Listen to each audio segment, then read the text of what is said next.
The dust was a living thing in the year 1878. It clung to everything in the arid plains of the American West, to the leather of Caleb Hayes's saddle, to the rough-spun wool of his trousers, and to the deep lines etched around his eyes. It was a constant reminder of the sun's unrelenting force and the unyielding solitude that had become his only companion. At 35 years old, Caleb was a man of few words and fewer connections. His ranch, a sprawling, sun-baked expanse of scrubland and stubborn cattle, was a fortress of his own making, a place where the ghosts of his past could not easily trespass.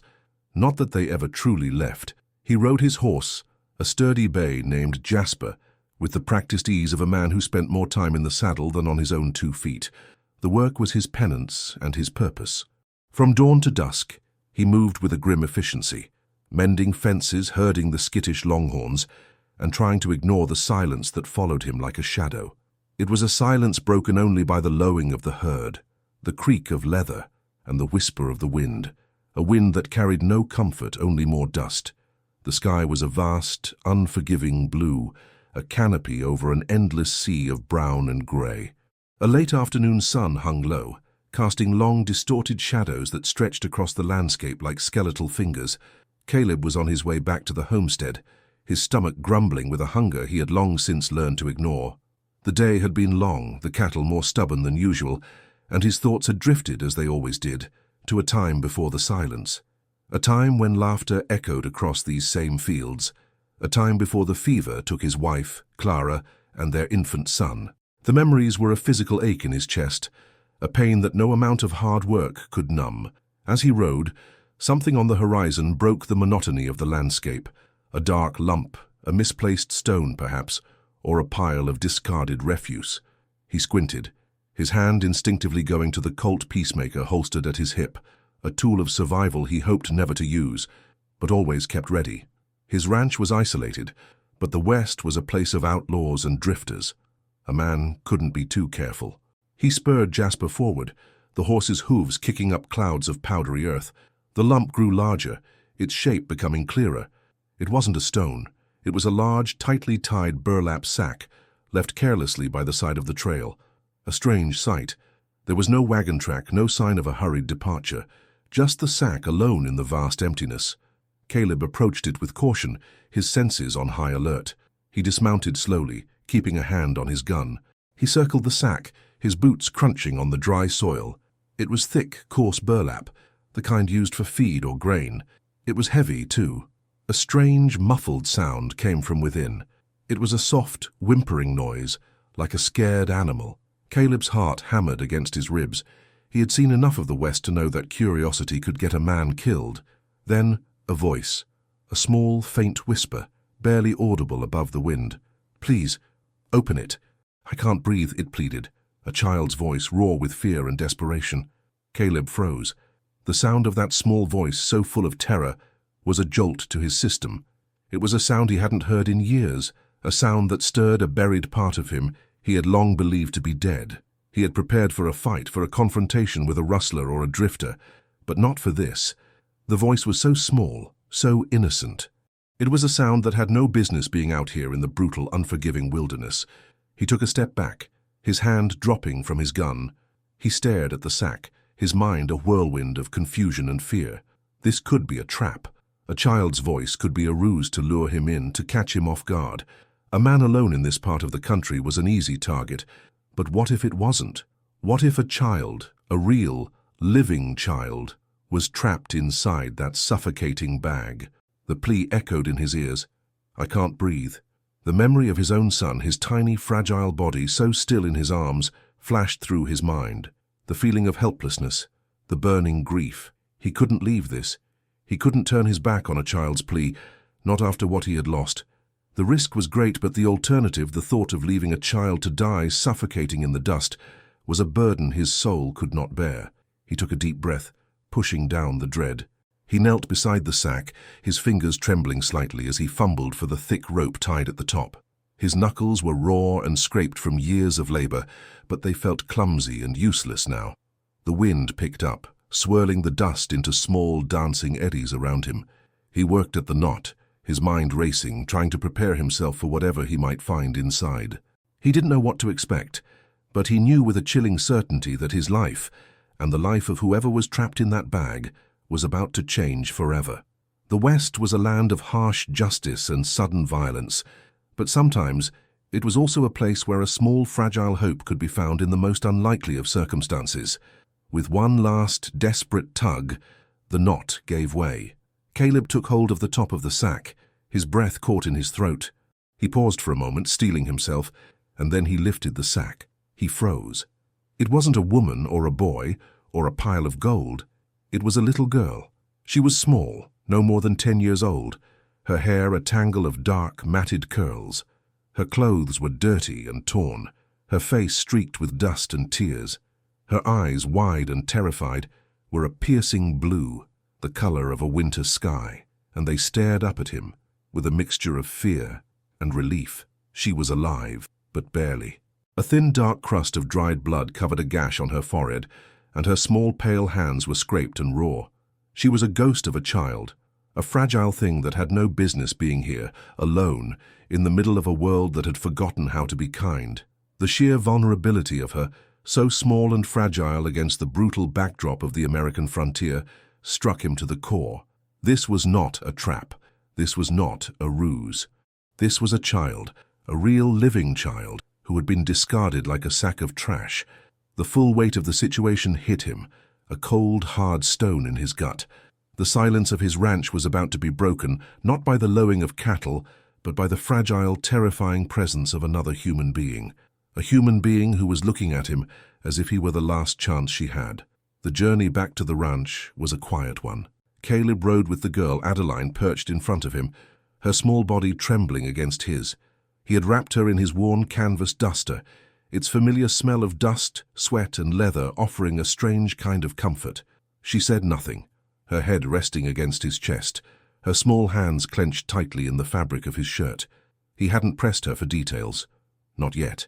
The sight of her bruised face and her wide, haunted eyes was enough. He could feel the thinness of her frame, the fragility of her bones, and a protective instinct he hadn't known he still possessed flared to life within him.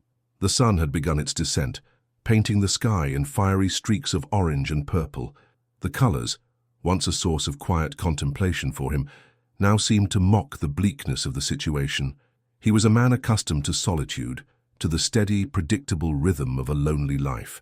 He had no experience with children, no idea how to care for a frightened, injured girl. What would he feed her? How would he tend to her wounds? The questions spun in his head, each one more daunting than the last. He felt like a man building a house with no tools, trying to conjure a solution out of thin air. The ranch house, a simple, one-story structure of rough-hewn timber, stood silhouetted against the fading light. It was his sanctuary, his place of mourning, and now it felt alien to him. The porch where he used to sit with Clara was silent. The rocking chair she had used was now just a piece of wood, a relic of a life that was gone. He dismounted carefully, lifting Adeline down with a gentleness he hadn't used in years. She stumbled, her legs weak, and he had to hold her steady. "We're here," he said, his voice a low, gravelly whisper. It felt foreign to his own ears. She only nodded, her eyes darting nervously from the house to the barn, as if searching for a threat. He led her to the front door, the wood worn and faded from years of sun and wind. He had built this house with his own hands, but now it felt more like a cage than a home. Inside, the house was a testament to his loneliness. A single dusty oil lamp sat on a small wooden table, casting long, dancing shadows. The air was stale, smelling of old wood and neglect. A thick layer of dust covered every surface, a fine, powdery coat that dulled the edges of what remained. Clara's sewing kit, a small polished box of mahogany, still sat on a shelf untouched for years. A simple woolen blanket was folded neatly on the back of the small, lumpy bed in the corner. He had no furniture, no decorations, nothing that spoke of a life lived. He was a phantom, and his house was his tomb. He lit the lamp, its warm glow doing little to chase away the chill. "Sit," he said, gesturing to the chair. She did, her body rigid, her gaze fixed on him. Her silence was more unnerving than any crying or pleading. It was the silence of a creature that had learned to be quiet for survival. He went to the kitchen area, a small, primitive space with a wood stove and a few shelves of canned goods and dried meat. He grabbed a clean tin cup and filled it with water from a large metal container. He brought it to her, his hand steady. "Drink," he said. She took the cup with both hands, her small fingers barely able to hold it, and drank greedily, the water splashing against her chin. The sound of her swallowing was a small, loud noise in the stillness. He watched her, a knot of unfamiliar emotions tightening in his gut. He was a man who knew how to fix a fence, how to mend a broken wagon wheel, but he had no idea how to fix a broken child. He went to the wash basin and filled it with cool water. He grabbed a small clean cloth from a shelf and approached her carefully, holding out the basin. "Let me clean that cut," he said, gesturing to her forehead. She flinched, pulling back as if he had a red-hot iron in his hands. Her eyes were wide with a terror that went beyond the cut. He lowered the basin, his heart sinking. He was a stranger, a big rough man with a dusty face and a gun at his hip. To her, he was just another potential threat. "It's all right," he said, his voice softer than he'd meant it to be.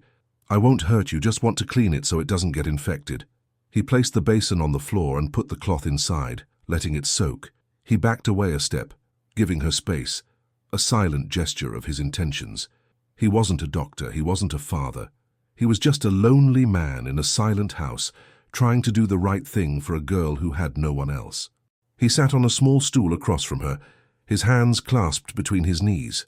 The silence stretched between them, thick and heavy. He noticed a small wooden bird, carved on a string around her neck. It was polished and worn, clearly a cherished item. The sight of it, so innocent and out of place, made his throat feel tight. Finally she spoke, her voice a reedy whisper. "Where are they?" Caleb frowned. "Who?" "The men," she said, her eyes welling up with tears. "The ones who took us." The words hung in the air, a chilling echo of a horror he could only imagine. He had no idea who these men were or what they had done, but the way she spoke, the terror in her eyes, told him it was something terrible. He felt a surge of cold fury, a familiar emotion he had buried with his family. The thought of what these men had done to her, what they might have done to her parents, filled him with a cold rage. "They're not here," he said, his voice low and firm. "You're safe now. I'm the only one here. My name's Caleb." She looked at him for a long moment, her eyes searching his face, looking for a sign, any sign, that he was telling the truth. After a moment, a tiny bit of the tension left her shoulders. She had survived something terrible, and now in this silent house with this strange, solitary man, she was finally allowing herself to rest. The night outside was dark and vast, but inside, in the dim light of the oil lamp, a fragile bond was beginning to form between two souls who had lost everything. The following morning, the sun rose, a brilliant gold disk in the eastern sky, and with it, a new and unsettling reality. Caleb woke before dawn, as was his habit, but the silence of the house was different. It was no longer a silent tomb. It was a silent room with the knowledge of another person breathing just feet away. He had given Adeline his bed and had slept on the floor, the hard wood a familiar protest against his tired bones. He moved quietly, building a fire in the wood stove. The snap and hiss of the kindling were loud in the stillness. He brewed a pot of strong black coffee and fried up some strips of salted pork. The smell of the food, rich and savory, filled the small house, a scent it hadn't known in years. Adeline still slept, a small, curled-up bundle under the woolen blanket. Her face, still and peaceful in sleep, was a stark contrast to the terror he had seen in her eyes the day before. When she finally stirred, the sun was high in the sky. She sat up slowly, rubbing her eyes, her gaze falling on him. He was a rough, imposing figure, his face shadowed by a few days' growth of beard, his hands calloused and scarred. He probably looked like a monster to her. He gestured to the table. "Food's ready." She slid off the bed and walked to the table, her movements stiff and cautious. He served her a tin plate with a generous portion of pork and a thick slice of cornbread he had made the night before. He didn't know how to cook much, but cornbread was one of the few things he'd never forgotten how to make. She ate slowly at first, but with a growing appetite, her small body clearly starved. The quiet sound of her chewing was the most beautiful sound he had heard in a very long time. After the meal, she finally spoke, her voice stronger than the night before. "My name is Adeline." "Caleb," he said, a small, almost imperceptible smile touching the corners of his mouth. "I know." She looked down at her hands, twisting them in her lap. "Thank you. For opening the sack. I couldn't leave you, he said simply.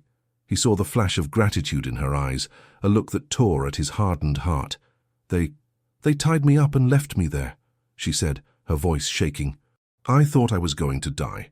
Caleb's hands clenched into fists under the table. Who were they, Adeline? Do you know their names? She shook her head. No, just, they were bad men. They had guns. They killed my parents. The words hit him like a physical blow. He had suspected it, but hearing her say it aloud so matter-of-factly was a punch to the gut. The world was a cruel place, but to kill a family and leave a child to die alone in the desert was a level of evil he couldn't comprehend. We were on our way to a new town, she continued, her voice a low, painful drone. My pa, he was a blacksmith. He heard there was work up north. They stopped our wagon. They wanted money, but we didn't have much. My pa, he tried to fight back. She trailed off, a tear rolling down her dusty cheek. Caleb said nothing. There was nothing to say. He knew the story. It was an old tale of the West, a story of desperation, greed, and violence. He had seen it play out time and time again, but hearing it from the lips of a child, a survivor, made it more real, more horrific than any newspaper headline or drunken saloon story. They shot them, she whispered, her voice barely audible. My ma and my pa. I hid under the wagon seat. They found me after. They thought I was a boy at first. Then they put me in the sack. They said they were going to get rid of me. Said I was just useless weight. Caleb's rage was a cold, quiet thing. It was a fire that burned deep in his belly, a familiar fire that had fueled him for years. These men were not just criminals. They were monsters. He wanted to find them, to track them down and make them pay for what they had done, but he knew that was a fool's errand. The West was vast, and the men who did such things often vanished without a trace, leaving a trail of grief and dust in their wake. Did they take anything? He asked, trying to focus on the details, on something tangible to hold on to. She shook her head. Just our money, my pa's watch, and my ma's locket.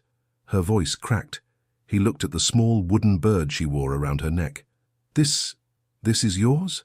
She nodded, touching the carving reverently. My pa made it for me. He was a good carver. The small, simple toy was a piece of her past, a tangible link to the life she had lost. It was a symbol of love and a small, defiant act of beauty in a world of ugliness. You're safe here, Adeline, he said, his voice as steady as he could make it.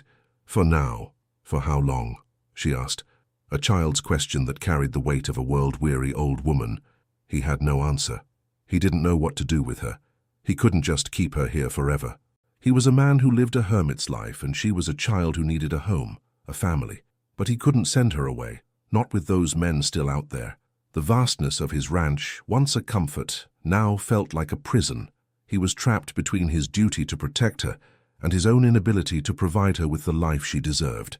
One day at a time, he said, the only honest answer he could give.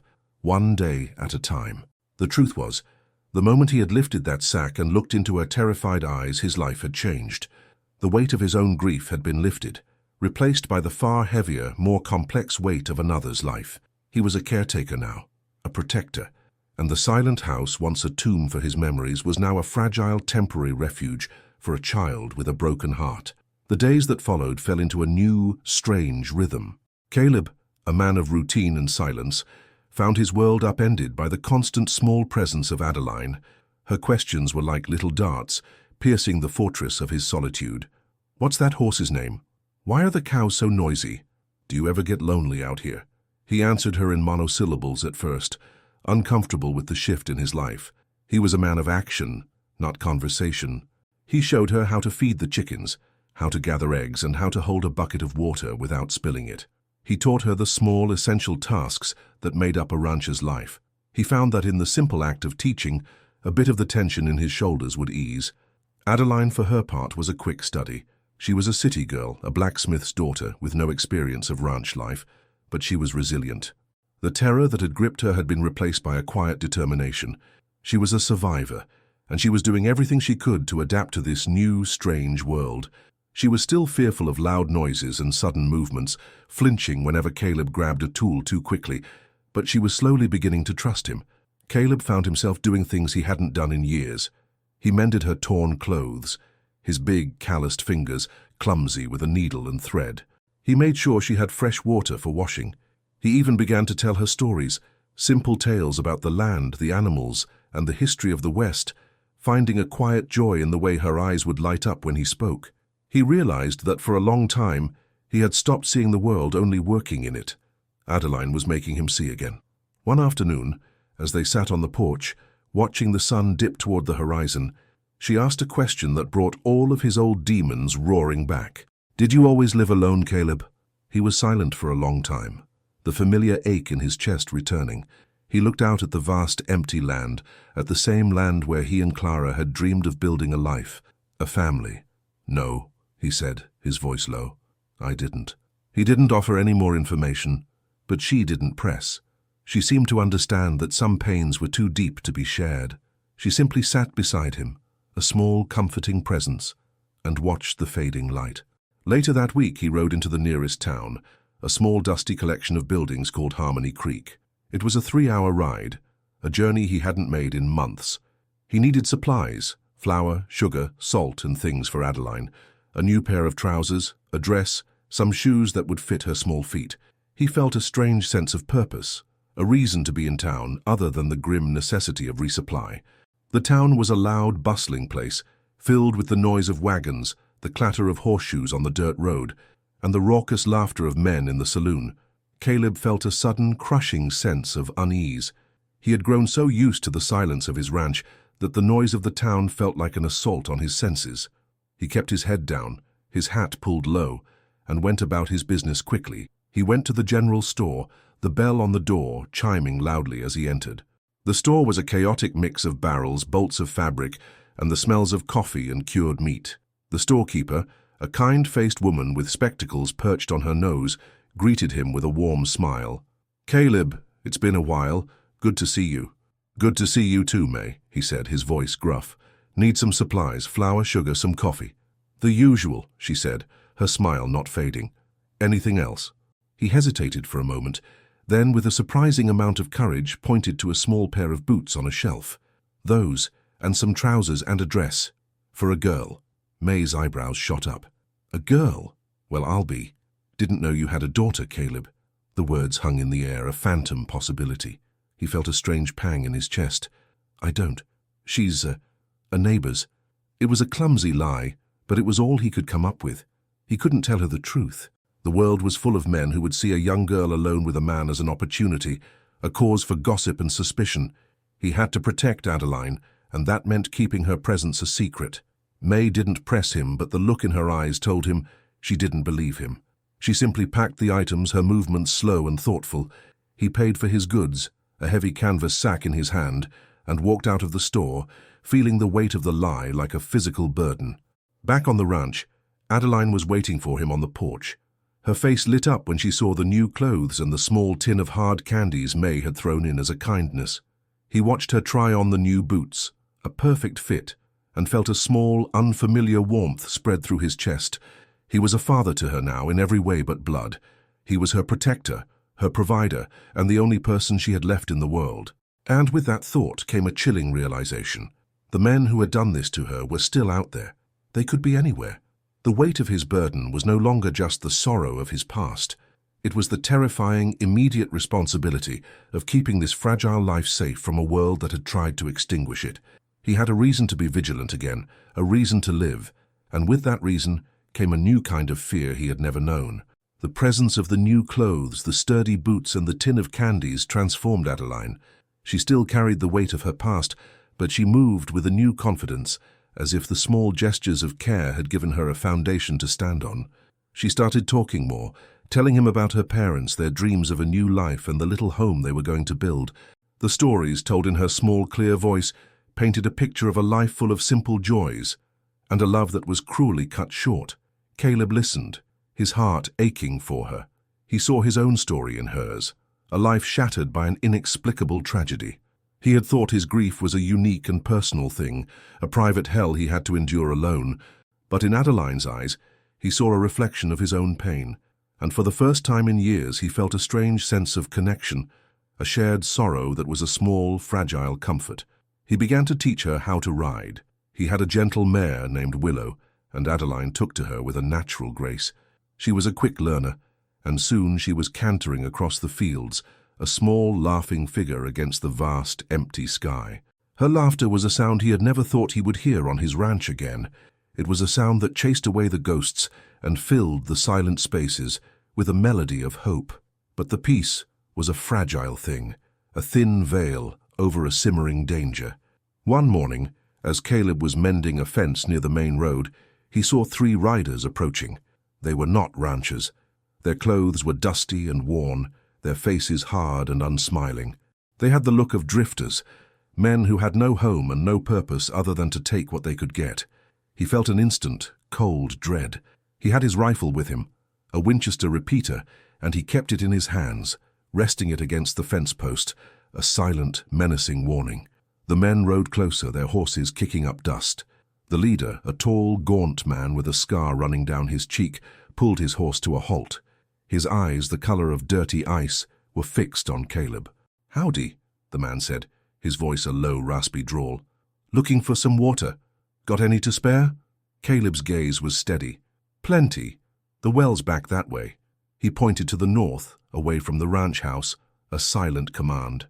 The man's eyes narrowed, a smirk playing on his lips. "Mighty hospitable of you, stranger. Say, we're looking for a kid. A girl, about 10 years old. Anyone seen her?" Caleb's blood ran cold.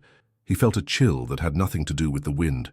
The way the man said the word girl sent a jolt of terror through him. He knew with a terrifying certainty that these were the men Adeline had escaped from. "Haven't seen no kids around here," Caleb said, his voice flat, emotionless. He kept his hands on the rifle, his knuckles white. The man's smirk grew wider. "Sure, she's a scrappy one. Escaped from us a few days back. Left her by the side of the road, tied up in a sack. Damn fool. Thought she'd be easy pickings for the coyotes." The words were a physical blow. The casual cruelty of it, the cold, inhuman way he spoke of leaving a child to die, filled Caleb with a burning, righteous fury. He wanted to raise his rifle and put a bullet through the man's heart right then and there, but he couldn't. Adeline was at the ranch house. A confrontation now would put her in mortal danger. He had to be smart. He had to think of her, not his own desire for vengeance. "Can't help you," Caleb said, his voice still steady, despite the trembling of his hands. "I'm alone out here." The man's eyes lingered on Caleb for a long moment, a silent challenge.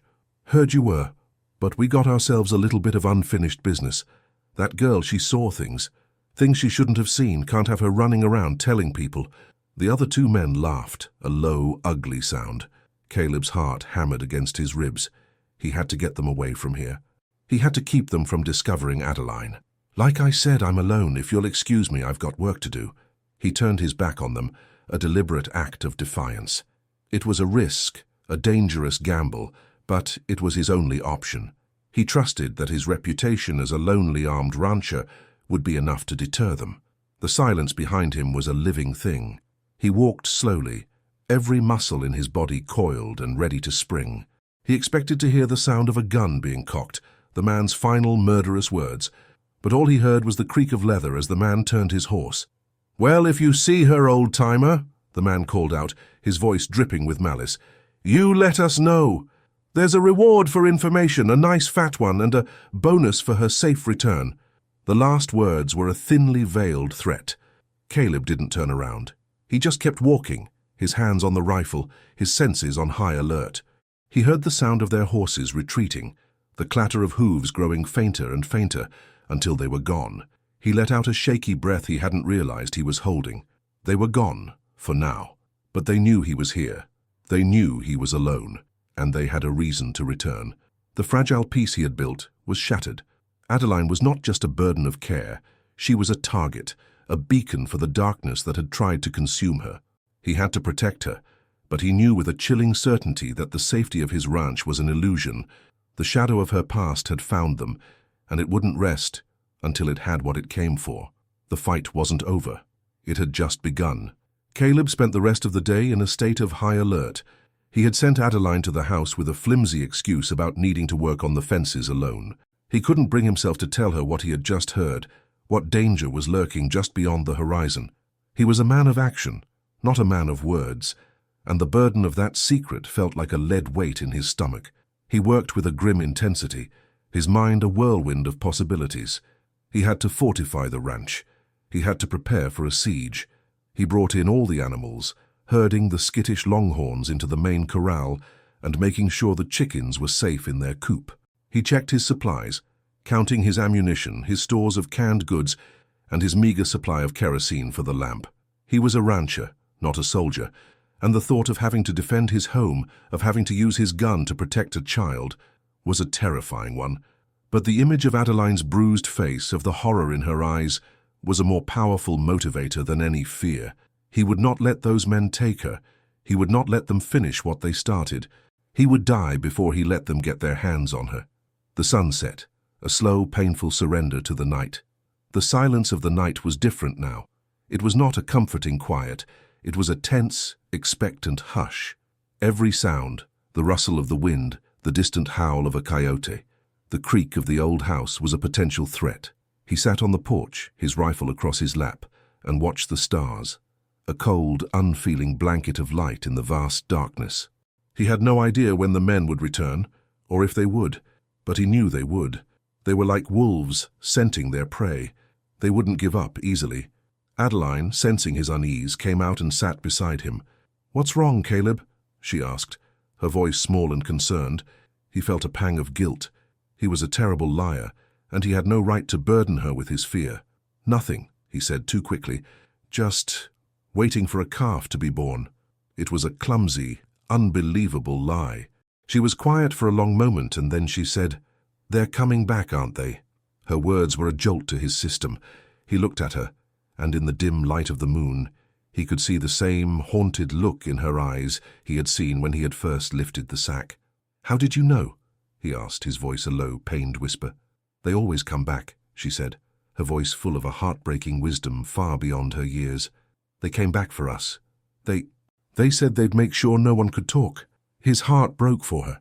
He had tried so hard to protect her, to give her a chance at a normal life, and here she was, living in the shadow of a nightmare.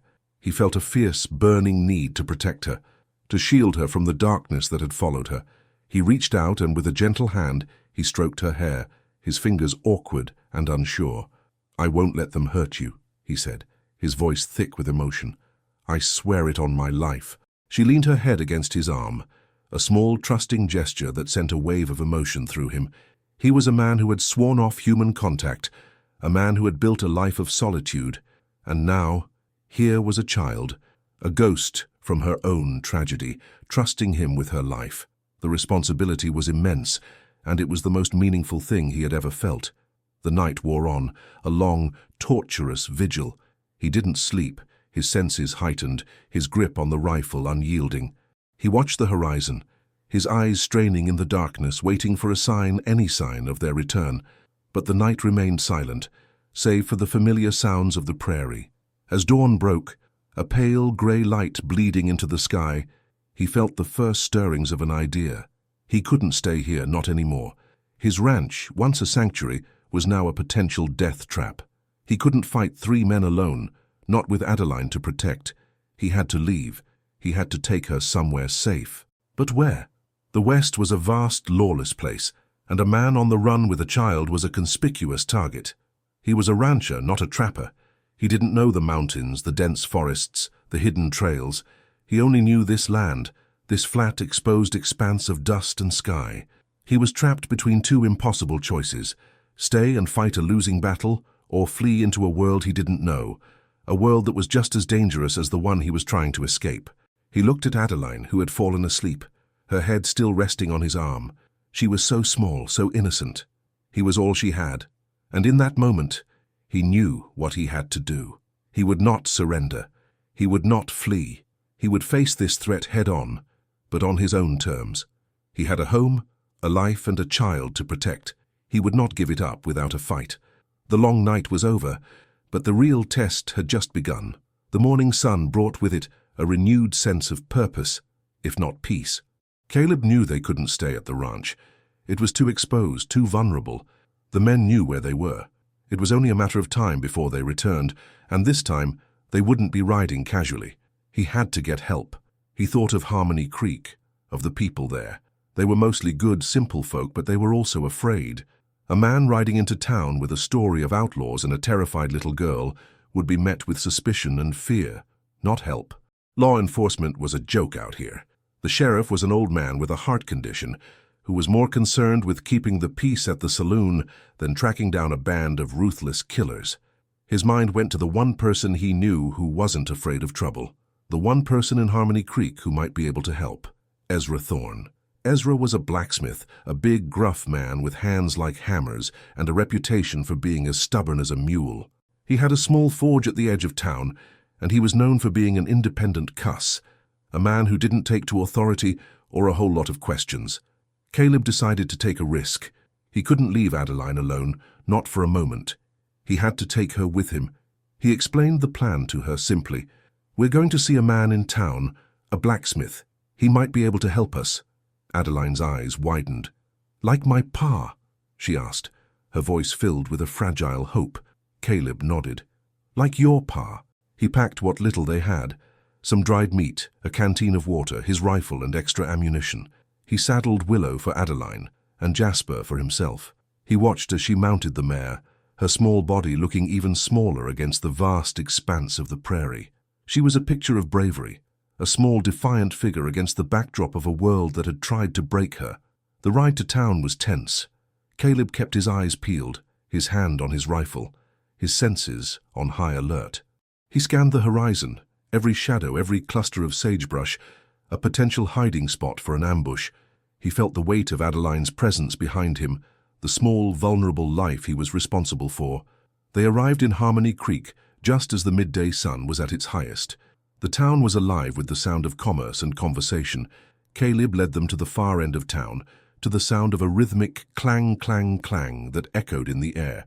Ezra's forge was a simple open-air structure, a fire-breathing beast of a thing that belched smoke and sparks into the sky. Ezra was a towering figure, his arms and chest a mass of muscle, his face and hands black with soot. He was hammering a red-hot horseshoe, the sound of the blows like a steady drumbeat.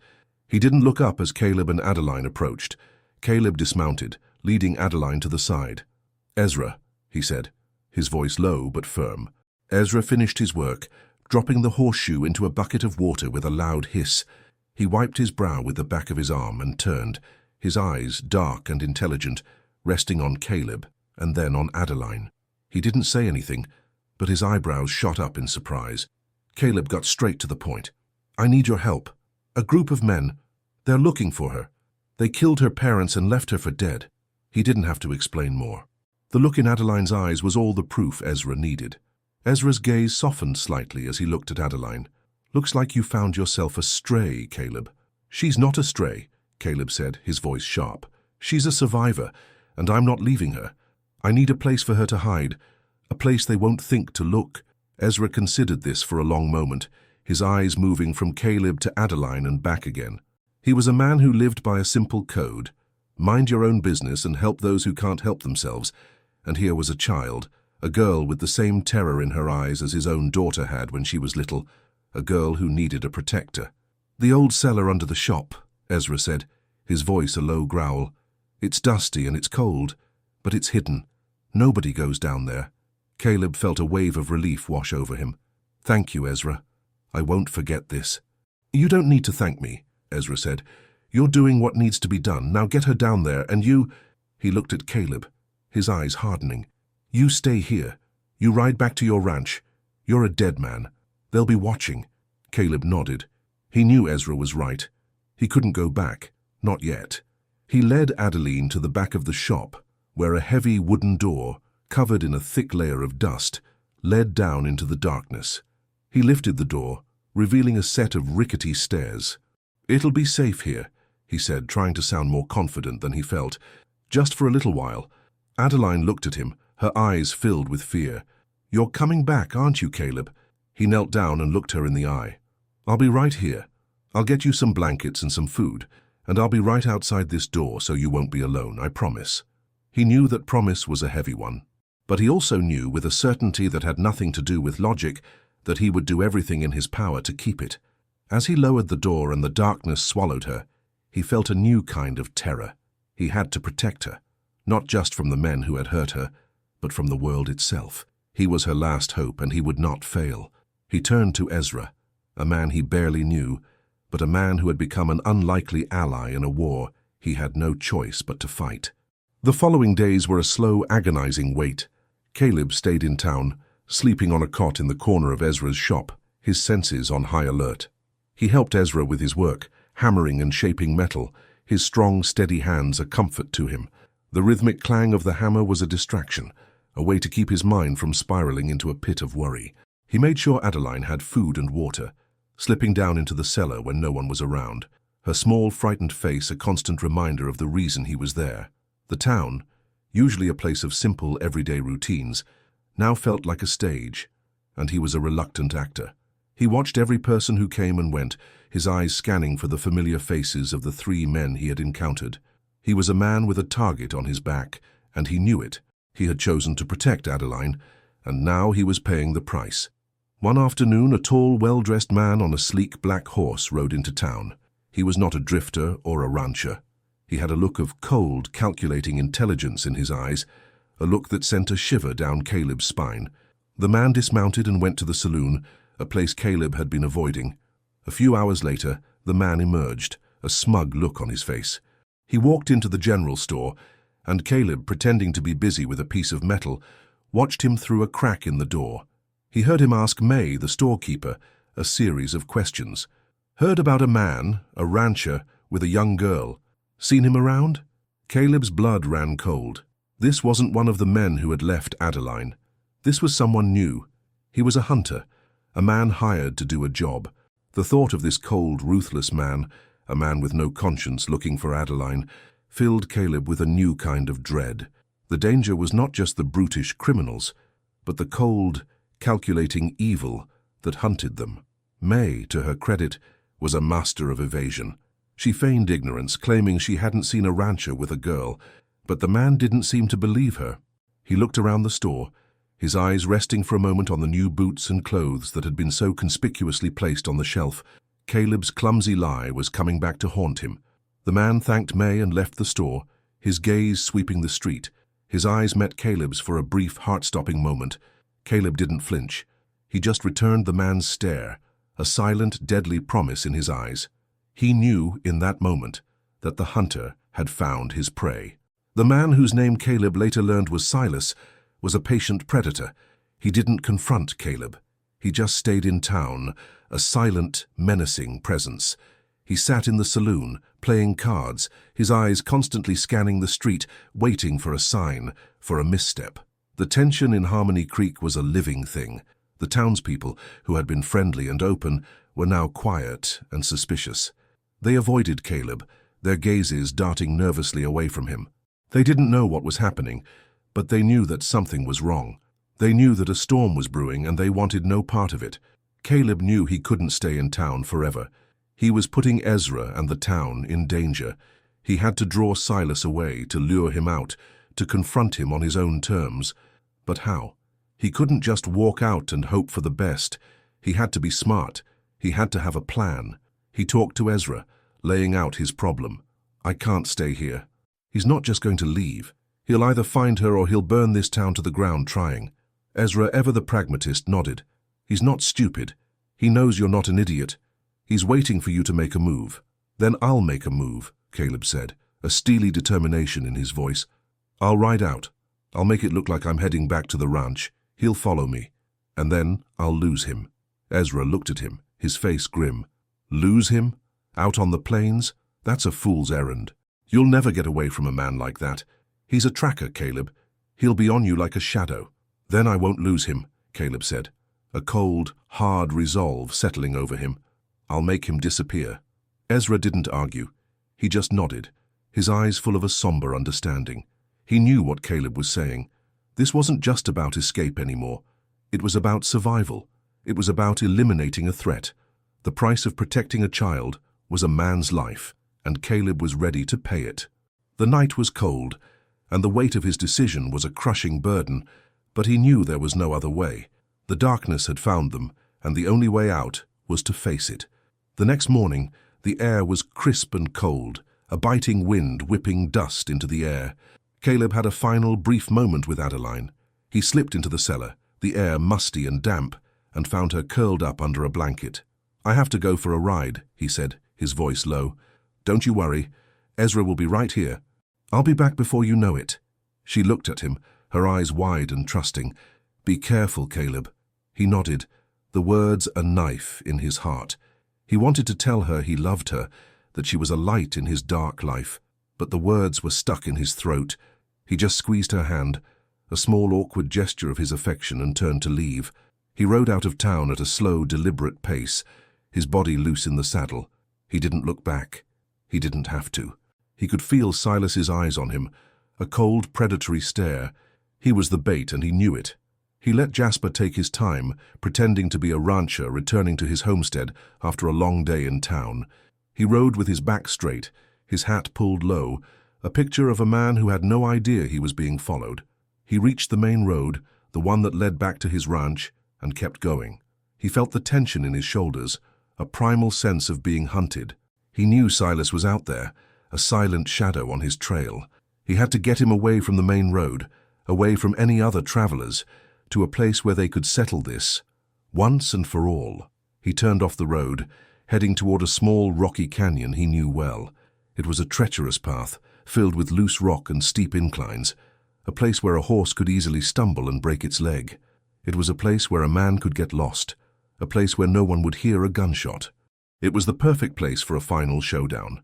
As he rode, he felt a strange sense of calm. The fear was still there, but it was replaced by a cold, hard resolve. He was a rancher, a man of peace, but he had been pushed to his limits. He had a child to protect, a life to defend. He wasn't just fighting for himself anymore. He was fighting for Adeline, for her chance at a future. He reached the canyon, a narrow, winding slit in the earth, its walls a deep, rust-colored red. He dismounted, leading Jasper into the treacherous terrain. He knew the path like the back of his hand, every loose rock, every hidden crevice. He had spent years riding this land, and now that knowledge was his weapon. He waited. He didn't have to wait long. He heard the sound of an approaching horse, the clatter of hooves on rock. Silas was relentless. He was a professional, a man who didn't give up. Caleb hid behind a large boulder, his rifle in his hands, his finger on the trigger. He had the high ground, the element of surprise. He was an old hand at this game, and he was ready for a fight. The horse rounded the bend, its rider a dark silhouette against the sun. Silas was a picture of cold, professional efficiency. He was a man who had killed before, a man who had no conscience. He rode with a casual ease, his body relaxed, his eyes scanning the canyon, looking for his prey. Caleb's heart hammered against his ribs. This was it, the moment of truth. He had to be quick. He had to be precise. He raised his rifle, his eye on the sight. He didn't want to kill him, but he knew he might not have a choice. This man would not stop. He would not give up. He would find Adeline. Silas's eyes, sharp and intelligent, moved. He saw the glint of the rifle. He reacted instantly, pulling his horse to a halt, his hand going to his gun. But it was too late. Caleb fired, the sound echoing through the canyon, a loud, final note in a symphony of violence. The bullet hit the ground just in front of Silas's horse, kicking up a spray of dust. It was a warning shot, a clear message. He was not a killer, not yet. Silas's horse reared, its hooves pawing the air. The man cursed, his face a mask of furious frustration. He had underestimated Caleb. He had thought he was a simple rancher, a man who would fold under pressure. He was wrong. "You're a fool, old-timer," Silas yelled, his voice a venomous hiss. "You should have just given me the girl." "She's not a girl," Caleb said, his voice cold and steady. "She's my responsibility, and I'm not giving her up." Silas dismounted, his face contorted in a rage. "Then you'll die for her." He pulled his gun, a gleaming revolver, and fired. The bullet whistled past Caleb's head, ricocheting off the canyon wall with a loud clang. Caleb fired back, his bullet hitting the rock a few feet from Silas's head. He didn't want to kill him, but he wasn't going to let him win. This wasn't just a fight. It was a statement. He was drawing a line in the sand, and he was telling Silas and the world that he would not be pushed around anymore. He was a man with a purpose, a man with something to lose, and that made him more dangerous than any killer. The fight had just begun, and the fate of Adeline's life and his own hung in the balance. The standoff in the canyon was a tense, silent dance between two predators. Caleb, a man of peace forced into violence, and Silas, a man of violence in his natural element. The air was thick with the scent of gunpowder and the unspoken threat of death. Silas, a flicker of surprise in his cold eyes, took cover behind his horse, a low-hanging ledge providing a small measure of protection. He was a professional, and he was not accustomed to being outsmarted by a simple rancher. "You're a fool," Silas snarled, his voice echoing off the canyon walls. "You can't win this. I have my own kind of justice, and it's a hell of a lot faster than yours." Caleb didn't respond. His heart hammered in his chest, a frantic drumbeat of fear and adrenaline. He was no gunslinger. He had fired a rifle for sport and to put down a sick animal, but never at a man.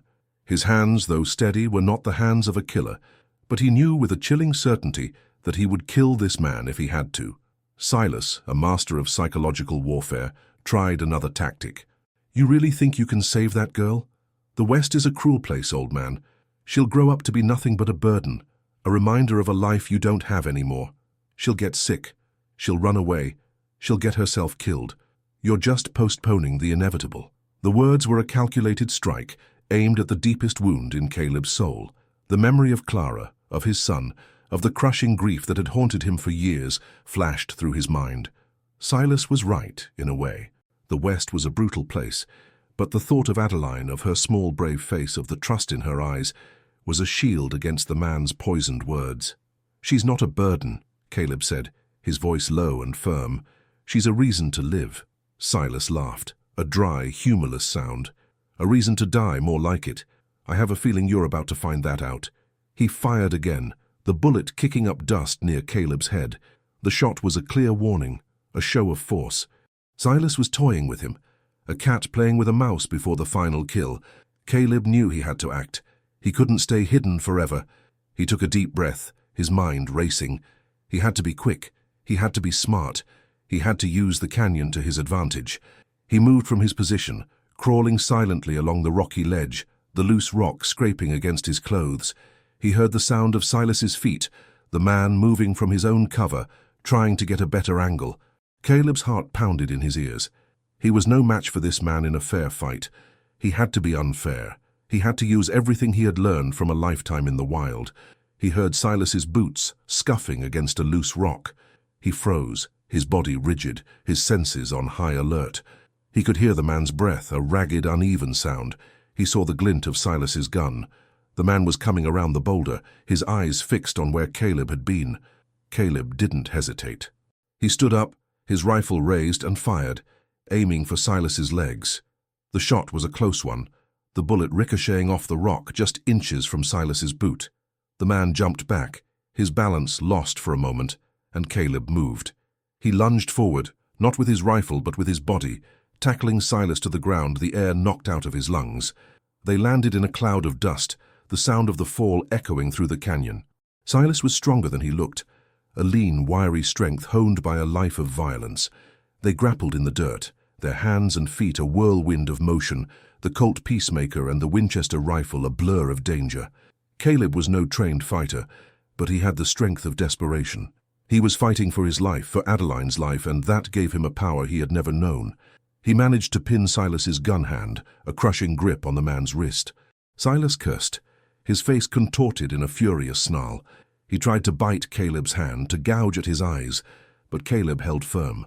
With a final, desperate heave, Caleb managed to pry the gun from Silas's hand. The revolver skittered across the ground, a harmless, useless thing. Silas, defeated, lay in the dust, his chest heaving, his eyes still burning with a cold, malevolent fire. Caleb stood over him, his chest heaving, his hands trembling with adrenaline. He was exhausted, bruised and sore, but he was alive. He looked down at the man, the hunter who had tried to take his life and the life of the child he had come to protect. "You can't kill me," Silas said, his voice a low, mocking whisper. "You don't have it in you." Caleb's gaze was steady. He didn't want to kill him. He was not a killer, but he knew with a sickening certainty that he couldn't just let him go. He couldn't risk him coming back, a more dangerous and vengeful enemy. He had to do something. He didn't kill him. He just looked at him, a simple, determined resolve in his eyes. He picked up his rifle, a heavy, familiar weight in his hands, and with the butt of the gun, he smashed the bones in Silas's hand, the man's good hand, the one he used to fire his gun. Silas screamed, a loud, piercing cry that echoed through the canyon. "You'll never hold a gun again," Caleb said, his voice flat and emotionless. He felt no triumph, no joy, only a grim satisfaction. He was not a killer, but he was a protector, and he had done what he had to do. He picked up Silas's gun and threw it into the deep, winding crevice of the canyon, a final, definitive act. He left Silas in the canyon, a broken, defeated man, his face a mask of pain and hatred. He mounted Jasper and rode away, not looking back. He was a changed man. He had faced the darkness, and he had won. But the victory was a hollow one. The taste of blood was in his mouth, the weight of his actions a heavy burden. He was a man who had chosen to protect, and in doing so, he had become a part of the darkness he was fighting. He was a hero in a way, but a hero of the West, a man forged in the crucible of violence and shaped by the unforgiving hand of fate. The ride back to Harmony Creek was a blur of exhaustion and adrenaline. Caleb's mind, usually a quiet, ordered place, was a chaotic jumble of images. The dust, the gunfire, the look in Silas's eyes, and the final guttural scream of his defeated enemy. He had done what he had to do, but the act felt alien to him, a transgression against a part of himself he had always held sacred. He arrived in town as the sun was setting. The familiar buildings a welcome sight after the raw, untamed wilderness of the canyon. He rode straight to Ezra's forge, the steady clang of the hammer a soothing balm to his frayed nerves. He dismounted, his body a collection of aches and bruises, and went straight to the back of the shop. Ezra, sensing his presence, emerged from the forge, his face grim. "Did you lose him?" he asked, his eyes searching Caleb's face for a sign of what had happened. Caleb just nodded, his throat tight with unspoken words. He didn't need to explain. The bruises on his face, the dust on his clothes, and the grim set of his jaw were enough of an explanation. Ezra, a man of few words, simply nodded back, a silent testament of his trust and understanding. Caleb went to the cellar door, the heavy wood a final barrier between him and the outside world. He knelt, his knees protesting, and lifted the door, the musty air of the cellar a comforting presence. Adeline was there, just as he had left her, a small curled-up bundle under a blanket. Her eyes, wide and expectant, met his. "Caleb," she whispered, her voice full of a child's hope and fear. "I'm here," he said, his voice thick with emotion. He was here. He was alive, and so was she. He felt a wave of relief so powerful it brought tears to his eyes. He was no hero. He was just a man who had done what he had to do to keep a little girl safe. He reached out his hand, and she took it, her small, trusting fingers an anchor in the stormy sea of his life. He helped her out of the cellar and into the warmth of the shop. She blinked in the light, her face a pale canvas of fear and exhaustion. "Are they gone?" she asked, her eyes still haunted. "Yes," Caleb said, and for the first time in his life, the word felt like a lie. They were gone for now, but he knew with a chilling certainty that the fight wasn't over. Silas was a broken man, but he was a part of something bigger, a network of evil that would not rest until it had what it wanted. Ezra, with a quiet efficiency, brought them some hot coffee and a plate of cornbread. They ate in a comfortable silence, a silent communion of shared experience. Adeline, no longer a stranger, was a part of their world now, a living, breathing testament to the darkness and the light that existed in the West. After the meal, Caleb told Ezra what had happened, his voice a low, monotone drone. He didn't embellish, he didn't dramatize.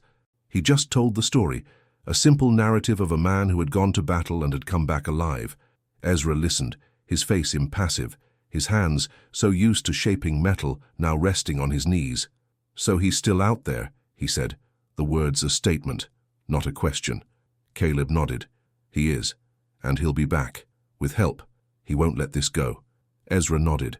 "Then we have to be ready. You can't go back to your ranch, Caleb. It's a known location now. You're a target, and so is she. You'll have to stay here." Caleb's heart sank. He loved his ranch. It was his home, his sanctuary, the only place where he had ever felt a sense of belonging. The thought of abandoning it was a bitter pill to swallow, but he knew Ezra was right. The ranch was no longer a fortress. It was a beacon, a signal to the darkness that they were there. "What about the other men?" Adeline asked, her voice small and tentative. "The ones who took us?" Caleb looked at her, his heart aching. He had forgotten about them. Silas was just a symptom of a larger disease, a single wolf in a pack. He knew nothing about them, their names, their faces, nothing. "I don't know," Caleb said, his voice filled with a weary honesty. "But we'll find out. I promise you we will." Adeline looked at him, her eyes filled with a new kind of trust, a trust born of shared experience.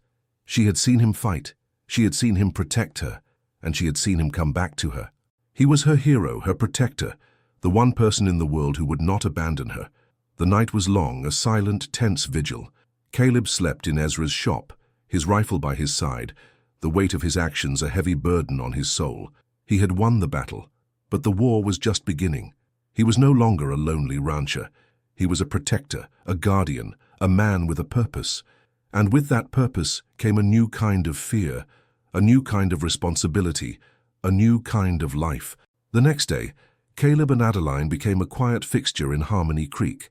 Caleb worked at the forge with Ezra, the rhythmic pounding of the hammer, a therapeutic rhythm that calmed his mind. He was a natural, his brute strength and quiet focus, a perfect fit for the work. Adeline, meanwhile, found a home in the general store, helping May with her chores and making herself useful. May, a kind and gentle woman, was a mother figure to her, a warm, comforting presence that a child so desperately needed. Caleb found himself, for the first time in years, a part of a community. The townspeople, though initially wary, were slowly beginning to warm to him. They saw the way he treated Adeline, the quiet care he gave her, and their suspicion gave way to a grudging respect. He was still a man of few words, but his actions spoke volumes. The silence of their new life was a fragile thing, a temporary calm before a storm. Caleb knew it. He couldn't shake the feeling that they were being watched, that the long arm of the darkness was reaching out for them. He had to act. He had to find a way to end this once and for all. He decided to go to the sheriff. It was a fool's errand, a desperate gamble, but he had to try. He told Ezra his plan, and the blacksmith, a look of grim resignation on his face, just nodded. "He's a coward, Caleb. He won't help you." But Caleb had to try.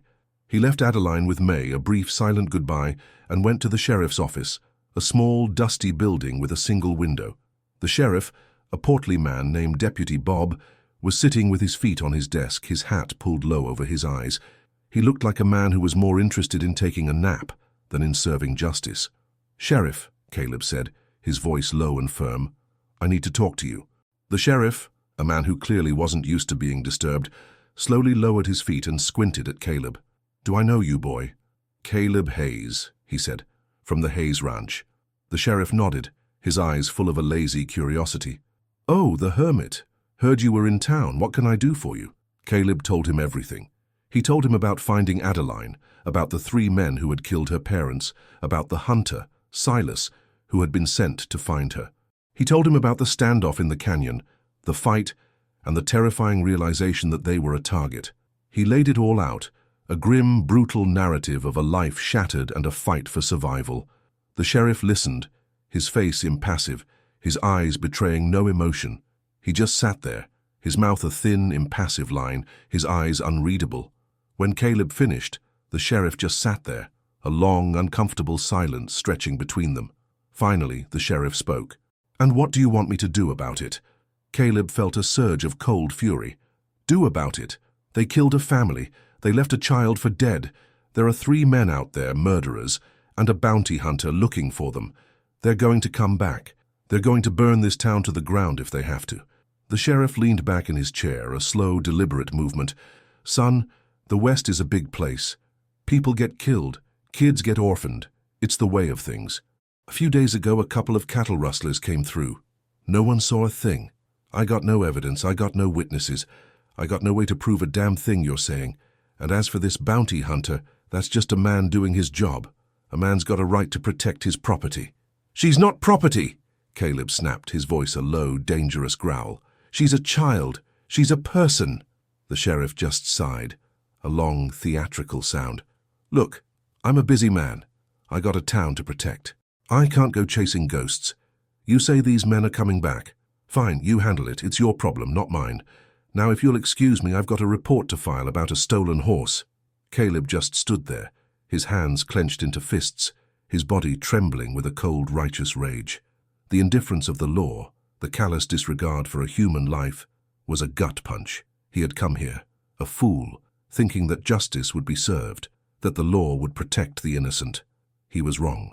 The law was a broken, useless thing in the West, a tool used by the powerful, a shield for the guilty. He turned and walked out of the sheriff's office, the door slamming behind him with a loud, final note. He was on his own. He was alone in this fight, a solitary figure against a vast, ruthless darkness. The world had turned its back on Adeline, and it had turned its back on him.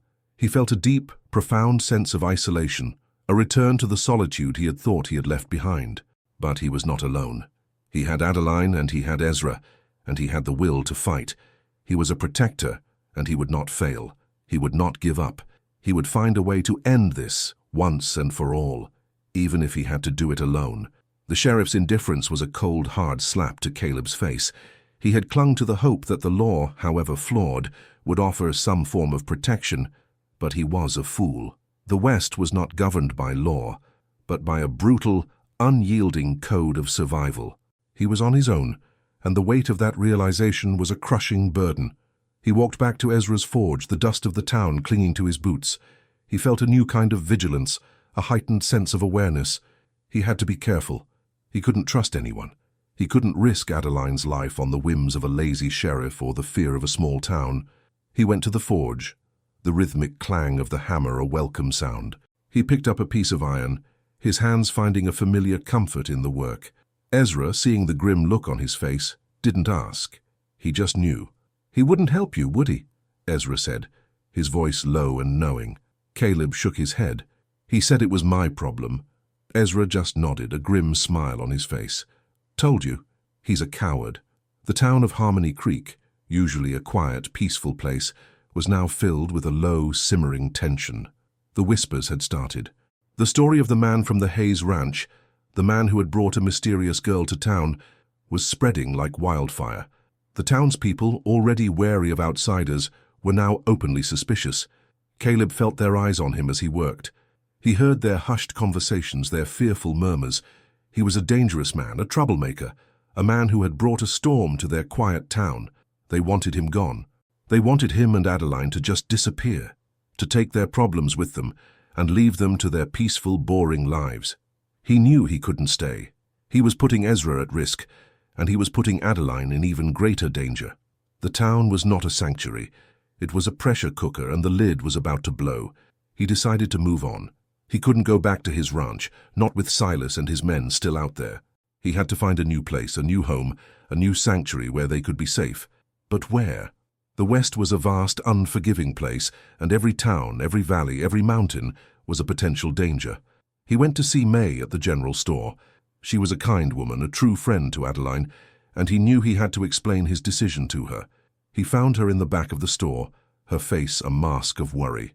"Caleb," she said, her voice a low whisper, "you have to leave. The town is talking. They're afraid. They want you gone."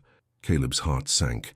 He had hoped for some measure of support, some small gesture of kindness, but he was a stranger, and Adeline was a burden, and their presence was a threat to a peaceful life. "I know," he said, his voice full of a weary resignation. "I'm leaving, but I need you to do something for me. I need you to give this to Adeline." He pulled out a small, worn leather pouch and handed it to her. May looked at him, her eyes wide with a sudden understanding. "You're leaving her?" "No," he said, his voice firm. "I'm not leaving her. I'm going ahead, to find a place for us, a new home. I'll send for her when it's safe. She can't come with me. Not with the men still out there. It's too dangerous." May looked at him, a flicker of doubt in her eyes. She had seen too many men make promises they couldn't keep. But she also saw the genuine care in his eyes, the deep, abiding love he had for this child. "I'll take care of her, Caleb," she said, a final, unyielding resolve in her voice. "I'll keep her safe, but you be careful. The West is a cruel place." "I know," Caleb said. He gave her a final, silent nod and walked out of the store, the bell on the door a final note of farewell. He was a man alone again, but this time he was not just fighting for himself. He was fighting for Adeline, for her life, for her future. He was a man with a purpose, a man with a reason to fight, and that made him stronger than he had ever been before. The decision to leave Adeline behind was a gut-wrenching one, a choice that tore at Caleb's soul. He had to trust May, a woman he barely knew, to protect the one person he had come to care for more than anything. He walked back to Ezra's forge, the weight of his decision a heavy burden on his shoulders. Ezra, sensing his unease, just nodded. "It's the right thing to do, Caleb. You're a target. She's safer here for now." Caleb knew he was right, but the thought of leaving Adeline, of riding off into the unknown without her, was a bitter pill to swallow. He had to say goodbye, a brief, silent farewell. He went to the general store, the bell on the door, a sharp, jarring sound in the quiet. He found Adeline in the back, her small hands dusting a shelf. She looked up, her face lighting up when she saw him. "Caleb," she said, a small bright smile on her face. "You're back." He felt a pang of guilt. He had to break her heart. He had to tell her the truth. He knelt down, his voice low and firm. "Adeline, I have to go away for a little while." Her smile faltered, the light in her eyes dimming. "Why?" "I have to go, to find a new home for us," he said, the lie a bitter taste in his mouth. "A place where we can be safe, a place where they won't find us." She looked at him, a flicker of fear in her eyes. "You're not leaving me, are you?" "No," he said, his voice thick with emotion. "I would never leave you. I promise. I'll be back for you. I swear it on my life." He pulled out the small leather pouch he had given to May. "May will take care of you. She's a good woman. And you have this. It's a little money. You can get whatever you need." She took the pouch, her hands trembling. "When will you be back?" "I don't know," he said, the honest answer a painful confession. "But I will. I promise." He stood up, the silence between them a long, aching thing. He wanted to hold her, to tell her that everything would be all right, but the words were a lie. He just looked at her, his heart breaking, and walked out of the store, the bell on the door a final, mournful note. He went to the livery, saddling Jasper and packing his meager supplies. He was a man on the run, a man with a price on his head, a man with a child he had to protect. He was no longer a lonely rancher. He was a father, a guardian, a man with a purpose. He rode out of Harmony Creek, the dust of the town a silent, swirling cloud behind him. He didn't look back. He couldn't. He had to keep going. He had to find a new home, a new sanctuary, a new life for Adeline.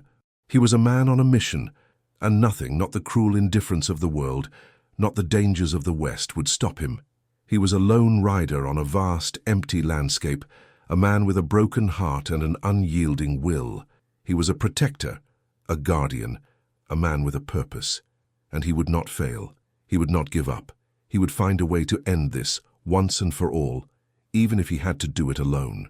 The West was a cruel, unforgiving place, but he was a man who had faced the darkness, and he was not afraid. He was a man of the dust, and he would not be buried by it. Caleb was a ghost on the plains. He rode with a single-minded purpose, his eyes scanning the horizon, his senses on high alert. He was a man of the West, and he knew the land like the back of his hand. He knew the hidden trails, the winding canyons, the places where a man could disappear without a trace. He was a master of his domain, and he used every ounce of his knowledge to evade the men he knew were hunting him. He rode for days, sleeping under the stars, his rifle by his side. He was a phantom, a whisper in the wind, a shadow that moved across the vast, empty landscape.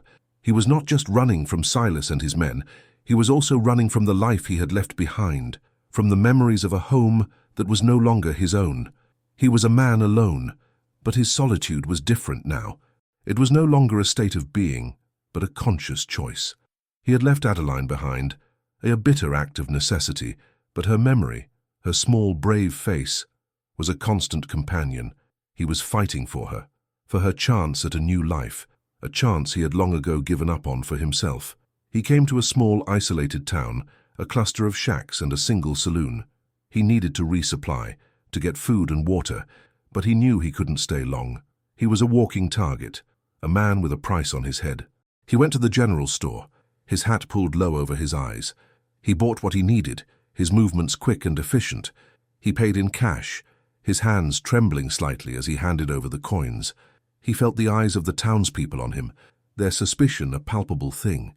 He was a stranger, a lone rider, a man with a story he wasn't telling.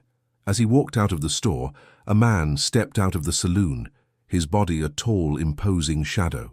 It was one of the men who had left Adeline for dead, a man with a cruel smirk on his face and a gun at his hip.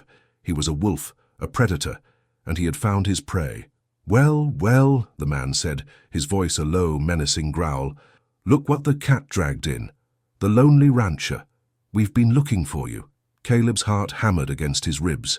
He felt a surge of cold fury, a primal rage that was more powerful than any fear.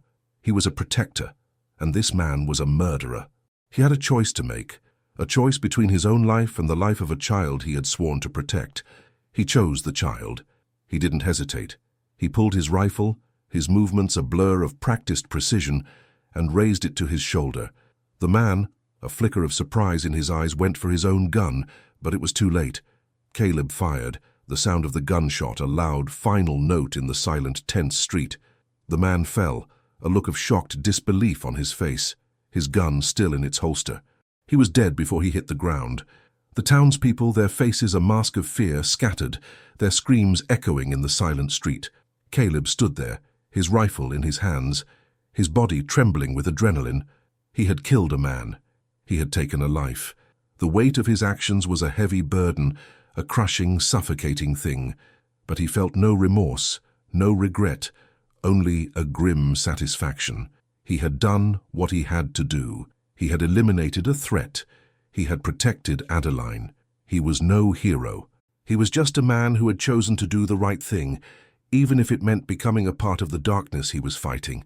He was a ghost on the plains, a man with a price on his head, a man who had chosen to become a killer for the sake of a child.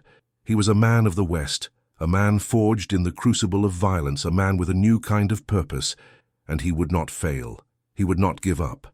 He would find a way to end this once and for all, even if he had to do it alone.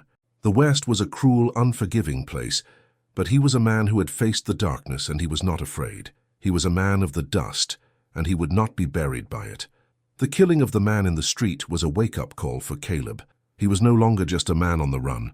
He was a hunted man, a target for every criminal in the West.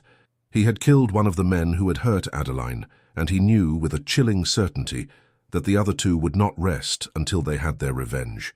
He left the town as quickly as he could, the silence of the prairie a welcome sound after the chaos of the streets. He rode hard, pushing Jasper to his limits, his mind a whirlwind of possibilities. He had to be smarter. He had to be faster. He had to anticipate their moves. He was a man of the land, and he would use his knowledge to outwit them. He rode toward the mountains, a place where he could hide, a place where he could be invisible. He knew the winding, treacherous trails, the hidden caves, the places where a man could disappear without a trace. He was a phantom, a whisper in the wind, a shadow that moved across the vast, empty landscape. He was a man alone, but his solitude was different now. It was no longer a state of being, but a conscious choice. He had left Adeline behind, a bitter act of necessity, but her memory, her small, brave face, was a constant companion. He was fighting for her chance at a new life, a chance he had long ago given up on for himself. He came to a small, hidden cave, a place he had known since he was a boy. It was a perfect sanctuary, a place where he could rest, a place where he could be safe. He lit a small fire, the warmth a welcome comfort in the cold mountain air. He ate his meager supplies, his body a collection of aches and bruises. He was exhausted, but he was not defeated. As he sat by the fire, his mind drifted back to Harmony Creek, to Adeline's small, brave face, to May's kind smile, to Ezra's silent strength. He had a reason to live, a reason to fight, a reason to endure. He was no longer just a lonely man. He was a protector, a guardian, a man with a purpose. He knew they would come. The two brothers, the two remaining men who had killed Adeline's family, would not rest until they had found him. They were men of violence, men of cruelty, men who had no conscience. They would come for him, and they would not stop until they had their revenge. He had to be ready. He had to prepare. He had to use the mountain to his advantage. He had to make it a battlefield, a place where he, a man of the land, would have the upper hand. He would not run. He would not hide. He would face them, and he would win. He was a man who had nothing to lose, and that made him the most dangerous man of all. He was a man of the dust, and he would not be buried by it. He would rise from the ashes of his life and become a new man, a man of purpose, a man of strength, a man who would fight for the life of a child he had come to love more than anything. The West was a cruel, unforgiving place, but he was a man who had faced the darkness, and he was not afraid. Caleb spent the next few days preparing for the inevitable. He was a man of action, and he found a grim satisfaction in the work. He rigged a small makeshift trap, a snare of rope and branches at the entrance to the canyon. He sharpened his hunting knife, a small but deadly weapon he had kept for years. He checked his rifle, cleaning it meticulously, a ritual of preparation for the battle to come. He was a man of peace, but he had been forced into war and he would not be defeated. He was a phantom in the mountains, a shadow that moved across the vast, empty landscape. He was a master of his domain, and he used every ounce of his knowledge to prepare for the ambush. He knew the brothers would be relentless.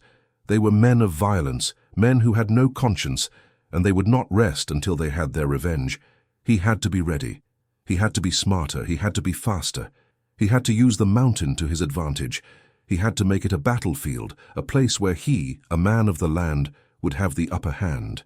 He would not run. He would not hide. He would face them, and he would win. He was a man who had nothing to lose, and that made him the most dangerous man of all. He came to a small, hidden cave, a place he had known since he was a boy.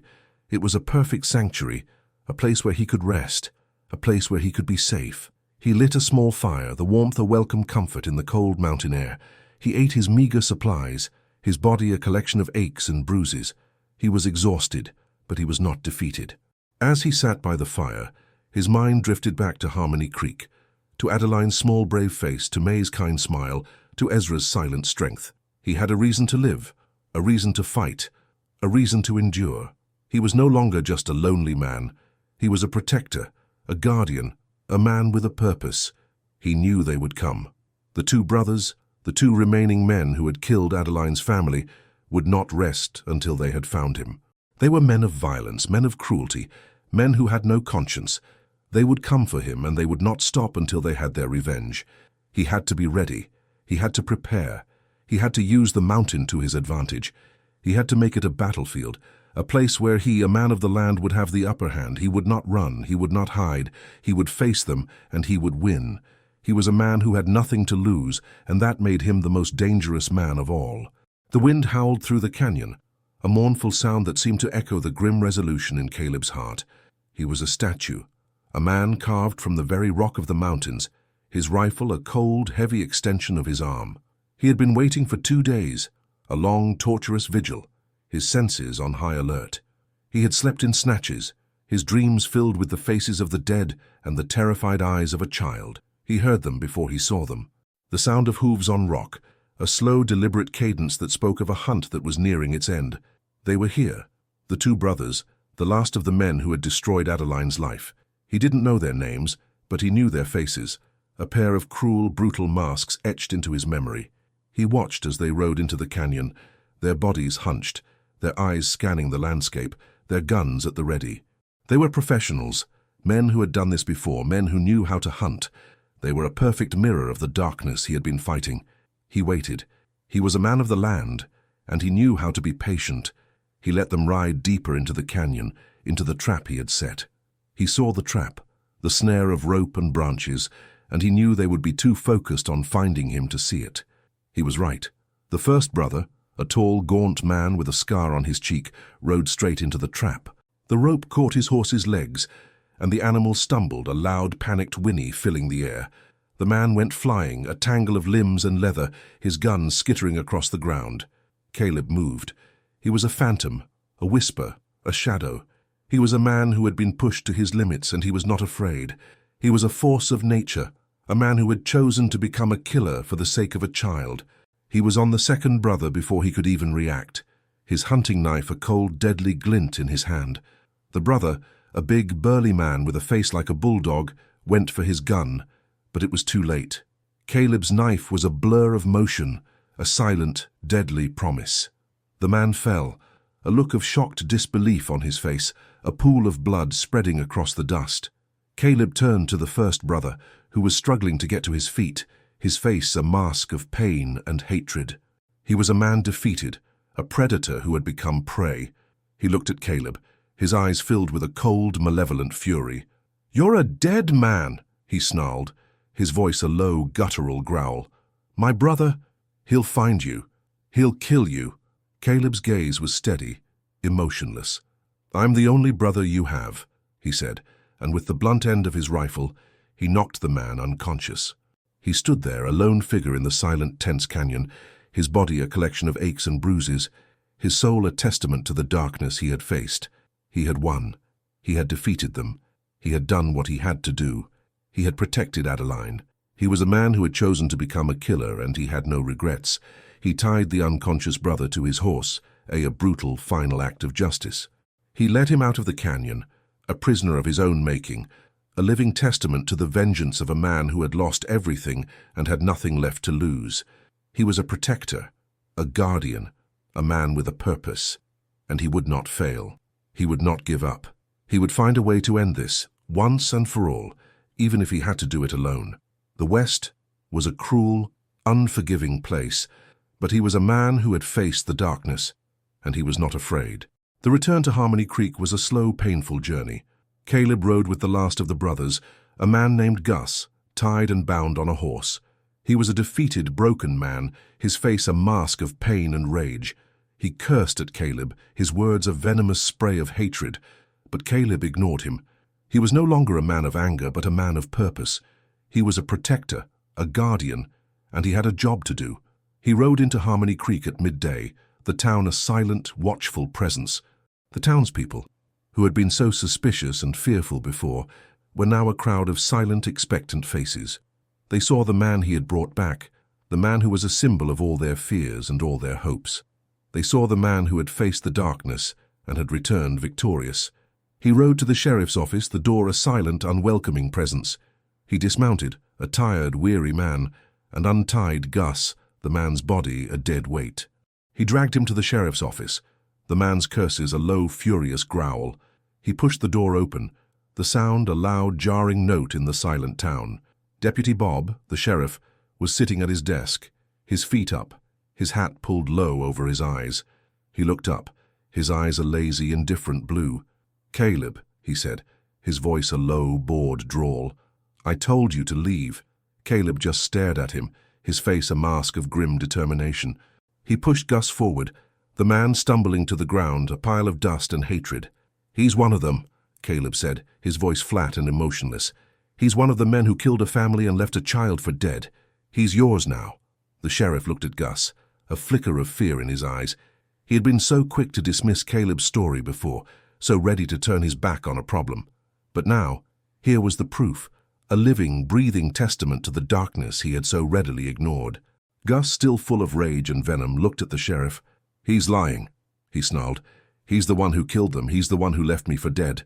The sheriff looked from Gus to Caleb, a long, uncomfortable silence stretching between them. He was a man of the law, but he was also a coward, and he knew with a sickening certainty that he had to choose a side.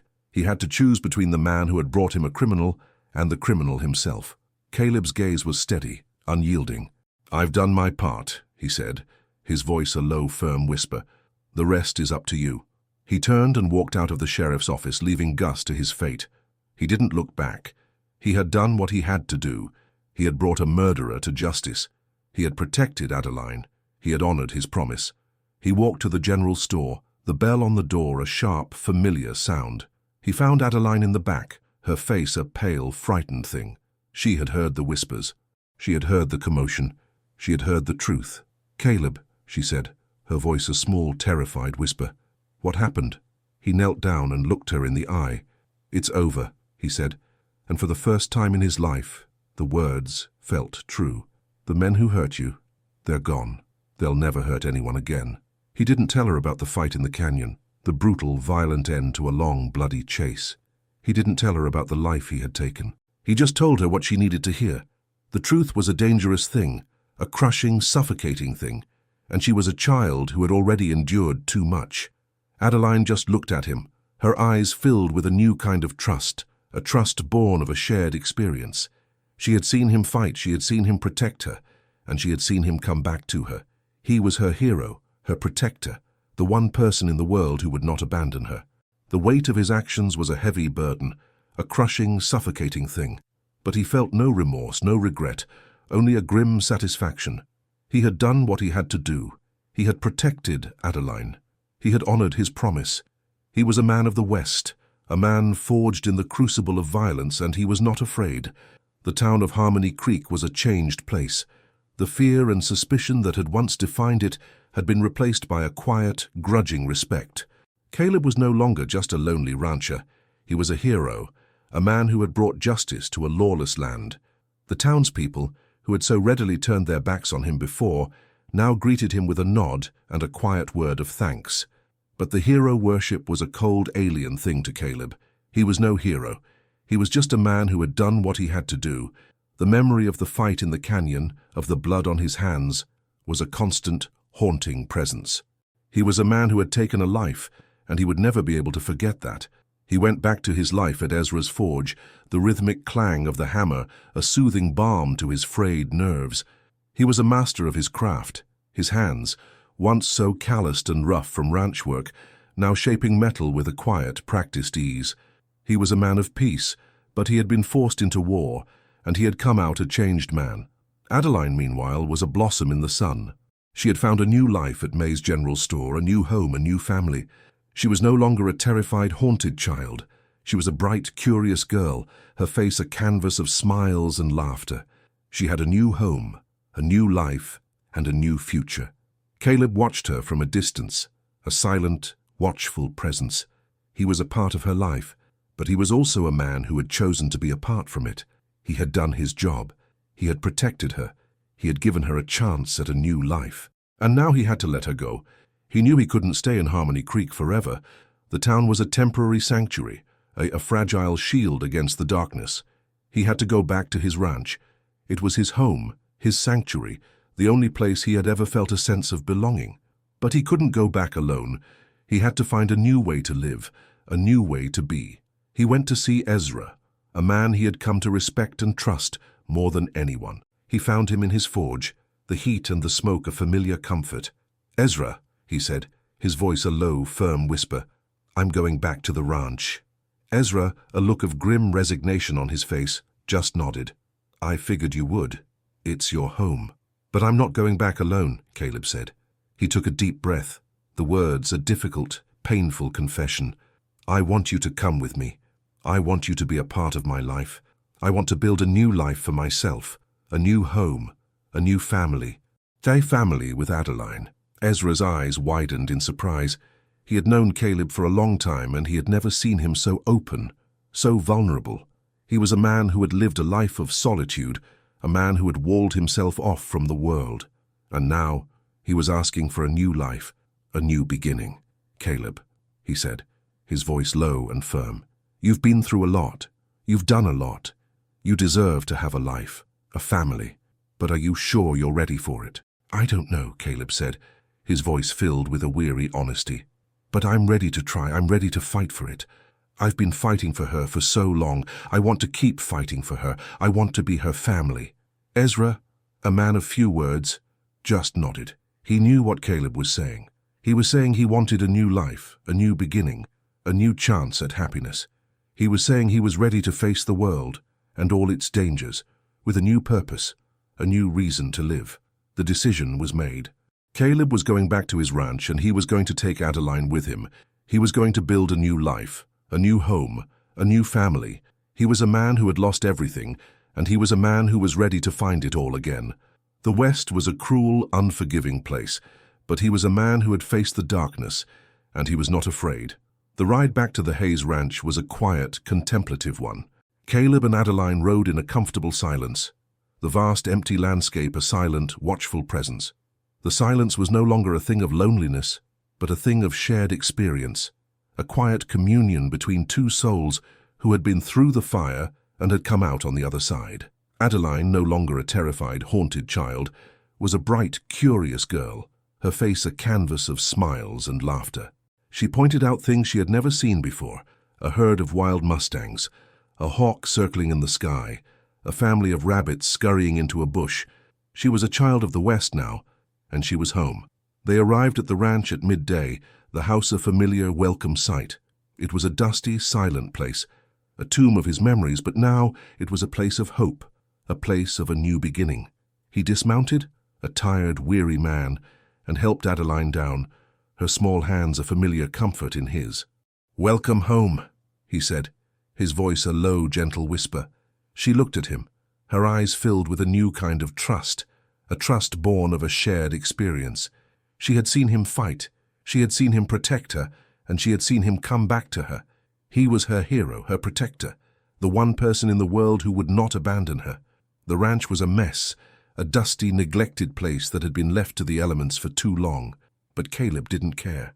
He was a man with a purpose, a man with a reason to live, and he was ready to get to work. He was ready to build a new life, a new home, a new family. He spent the next few days working, his body a blur of motion, his mind a whirlwind of possibilities. He mended the fences, fixed the roof, and cleaned the dust from the house. He was a man of action, a man who found a quiet satisfaction in the work of his hands. Adeline, meanwhile, was a welcome presence. She helped him with the chores, her small hands a source of endless energy and enthusiasm. She was a child who had been given a second chance, and she was making the most of it. She was a testament to the power of human resilience, a small, fragile thing that had been through the fire and had come out on the other side, stronger than ever. The days turned into weeks, and the weeks into months. The ranch, once a place of loneliness and despair, was now a place of hope and laughter. The sound of Adeline's laughter, a bright, cheerful sound, was a constant reminder of the new life he had found. He was a man who had lost everything, and he was a man who had found it all again. He was a man who had been through the darkness, and he was a man who was ready to embrace the light. He was a man who had chosen to become a protector, and he was a man who had found his purpose. He was a man of the West, a man forged in the crucible of violence, and he was not afraid. Life at the Hayes Ranch settled into a comfortable, peaceful rhythm. The days were long, filled with the quiet work of a rancher and the bright laughter of a child. Caleb was a man of purpose, a man who had found a new reason to live. He was a father to Adeline, a guardian, a protector, and the one person in the world who would not abandon her. The ranch, once a place of loneliness and despair, was now a place of hope and laughter. The sound of Adeline's laughter, a bright, cheerful sound, was a constant reminder of the new life he had found. He was a man who had lost everything, and he was a man who had found it all again. One afternoon, as they sat on the porch, watching the sun dip toward the horizon, a lone rider approached. It was Ezra, his body a tall, imposing shadow against the setting sun. He dismounted, a tired, weary man, and walked to the porch, a silent, knowing presence. "Caleb," he said, his voice a low, weary whisper, "I have something for you." Caleb's heart hammered against his ribs. He felt a surge of cold fear. He knew, with a sickening certainty, that something was wrong. Ezra would not have come all this way for no reason. Ezra reached into his satchel and pulled out a small, worn leather pouch. He handed it to Caleb, his face grim. "A man came looking for you," he said. "A man with a badge. He said he was a U.S. Marshal. He said he was looking for a man who had killed a man in a saloon." Caleb's blood ran cold. The man he had killed, the man who had been a part of the darkness, had come back to haunt him. The law, which had been so quick to turn its back on him before, was now a force of vengeance, a cold, unyielding thing that would not rest until it had its due. "He said his name was Jedediah Thorne," Ezra said, his voice a low, pained whisper. "He said he was his brother." Caleb's heart sank. He had killed a man, and now his brother, a U.S. Marshal, was hunting him. The darkness he had thought he had left behind was a relentless, unyielding thing, a force that would not rest until it had its revenge. "He said he's looking for the man who brought him justice," Ezra said, his voice filled with a sad, weary resignation. "He's coming for you, Caleb. He's coming for you." Caleb's gaze was steady, unyielding. He had faced the darkness before, and he would face it again. He was a man of the West, a man who had been forced into war, and he would not be defeated. He was a protector, a guardian, a man with a purpose, and he would not fail. Adeline, who had been sitting quietly beside him, looked at him, her eyes wide with fear. She had heard the words. She had heard the truth. She had heard that the man who had protected her, the man who had given her a new life, was in danger. "Caleb," she said, her voice a small, terrified whisper. "What's going to happen?" Caleb just looked at her, his heart breaking. He had done everything he could to protect her, to give her a new life, but the darkness was a relentless, unyielding thing. It was a force that would not rest until it had its revenge. He had a choice to make, a choice between his own life and the life of the child he had come to love more than anything. He had to face Jedediah Thorne. He had to confront the law. He had to find a way to make him understand. He was a man who had nothing to lose, and that made him the most dangerous man of all. The arrival of the U.S. Marshal, Jedediah Thorne, was a chilling reminder that the past was never truly buried. Caleb knew he had to be ready. He was a man of peace, but he had been forced into war and he would not be defeated. He was a protector, a guardian, a man with a purpose, and he would not fail. He spent the next few days preparing for the inevitable. He rigged a small makeshift alarm system, a series of bells and strings at the entrance to the ranch.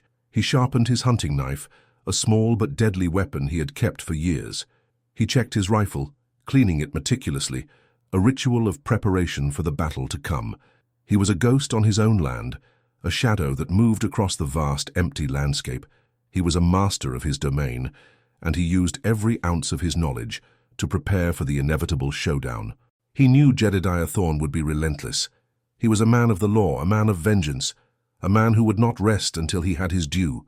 He had to be ready. He had to be smarter. He had to be faster. He had to use the land to his advantage. He had to make it a battlefield, a place where he, a man of the land, would have the upper hand. He would not run. He would not hide. He would face him, and he would win. He was a man who had nothing to lose, and that made him the most dangerous man of all. Adeline, sensing his unease, was a quiet, watchful presence. She knew he was in danger. She had heard the truth. She had seen the look on his face.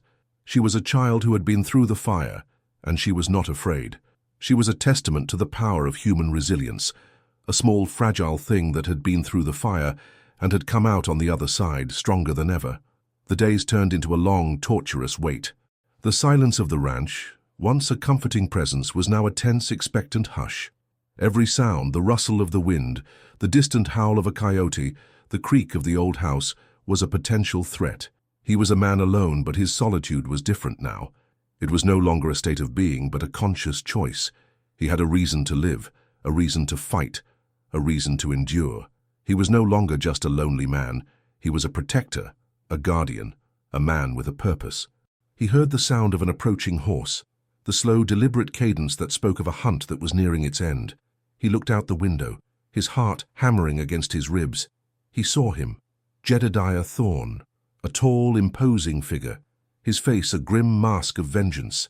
He was a ghost, a spectre from a past that Caleb had thought he had left behind. Jedediah Thorne rode to the house, his body a picture of cold, professional efficiency. He was a man who had killed before, a man who had no conscience, a man who had a job to do. He dismounted, his boots crunching on the dusty ground, and walked to the porch, his hand on his gun.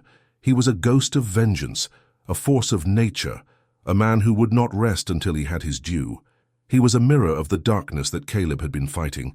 He was a man who had lost everything, and he was a man who was ready to take it all back. Caleb stood in the doorway, his rifle in his hands, his face a mask of grim determination. He was ready.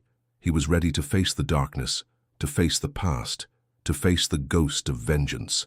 He was a man of the West, a man who had been forged in the crucible of violence, and he was not afraid. Jedediah Thorne was a man of the law, a man of vengeance, a man who would not rest until he had his due. He stood on the porch, his body a picture of cold professional efficiency, his eyes a cold, unyielding blue. He was a man who had lost a brother, and he was a man who was ready to take a life. "Caleb Hayes," he said, his voice a low, cold whisper. "I'm a U.S. Marshal. I'm here for you." Caleb's gaze was steady, unyielding. He was a man who had nothing to hide, a man who had nothing to fear. He had done what he had to do. He had protected an innocent child. He had brought a murderer to justice. "I know," he said, his voice a low, calm whisper. "I've been expecting you." Jedediah's eyes narrowed, a flicker of surprise in their depths. He was a man who was used to fear, to the terrified looks of the men he hunted. But Caleb's face was a mask of calm, a picture of a man who was ready to face his fate. "You killed my brother," Jedediah said, his voice a low, pained growl. He was a bounty hunter. He had a job to do. He was a murderer, Caleb said, his voice firm and unwavering. He killed an innocent family. He left a child for dead. He was part of a gang of criminals. He was a monster. Jedediah's face was a grim mask of doubt. He had believed his brother to be a man of the law, a man of honor. But the look in Caleb's eyes, the quiet, unyielding honesty, was a powerful thing. He had to believe him. He had to know the truth. "I need proof," Jedediah said, his voice a low, pained whisper. "I need to know the truth." Caleb turned to Adeline, who was standing in the doorway, her small, frightened face a picture of innocence. He looked at her, his heart breaking, and he knew what he had to do.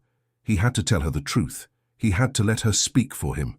"Adeline," he said, his voice a low, gentle whisper, "this is Jedediah Thorne. He's a U.S. Marshal. He's here to find out the truth. Can you tell him what happened?" Adeline looked at him, her eyes wide with fear, and then she looked at Jedediah Thorne, a tall, imposing figure, a man of the law. She was a child who had been through the fire, and she was not afraid.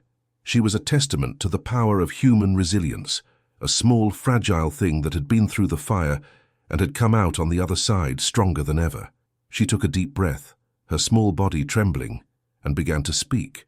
She told him everything. She told him about her parents, their dreams of a new life, their brutal, senseless deaths.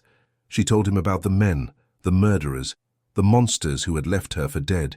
She told him about the kind, lonely rancher who had found her, who had saved her, who had given her a new life. She told him about Caleb, her hero, her protector, the one person in the world who would not abandon her. Jedediah listened, his face a mask of shock and disbelief.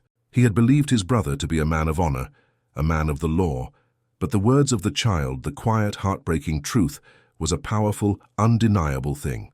His brother was not a hero. He was a murderer. He was a monster. He had killed an innocent family and had left a child for dead. Jedediah's face was a grim mask of shock and sorrow. He had come here for vengeance, for justice, but he had found something else. He had found a truth that would change his life forever. He had found a truth that would haunt him for the rest of his days.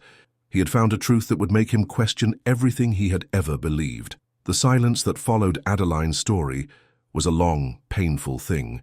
Jedediah Thorne, a man of the law, a man of vengeance, stood there, his face a mask of shock and disbelief. He had believed his brother to be a man of honor, a man of the law, but the words of the child, the quiet, heartbreaking truth, was a powerful, undeniable thing. His brother was not a hero. He was a murderer. He was a monster. He had killed an innocent family and had left a child for dead. Jedediah's face was a grim mask of shock and sorrow. He had come here for vengeance, for justice, but he had found something else. He had found a truth that would change his life forever. He had found a truth that would haunt him for the rest of his days. He had found a truth that would make him question everything he had ever believed. He looked at Caleb, a man he had come to hunt, a man he had believed to be a killer. But he was no killer. He was a protector, a guardian, a man who had done what he had to do to save a child's life. He was a man who had faced the darkness and had come out on the other side, a hero in a world that had forgotten how to be kind. Jedediah took a step forward, his hand still on his gun, his face a grim mask of remorse. "I'm sorry," he said, his voice a low, pained whisper. "I'm so sorry. I didn't know." Caleb just looked at him, his face a mask of grim determination. He was a man who had nothing to lose, a man who had no need for apologies. He had done what he had to do. He had protected Adeline. He had honored his promise. Jedediah looked at Adeline, a small, fragile thing, a living testament to the darkness and the light that existed in the West. He had believed his brother to be a man of honor, a man of the law. But his brother was a monster, a man who had left a child for dead. And this child, this small, brave girl, was a testament to the man who had done the right thing. Jedediah Thorne, a man of the law, a man of vengeance, made a vow. He would not rest until he had brought the other two men, the men who had killed Adeline's family, to justice. He would not rest until he had found them, until he had made them pay for their crimes. He would not rest until he had honored the promise that Caleb had made.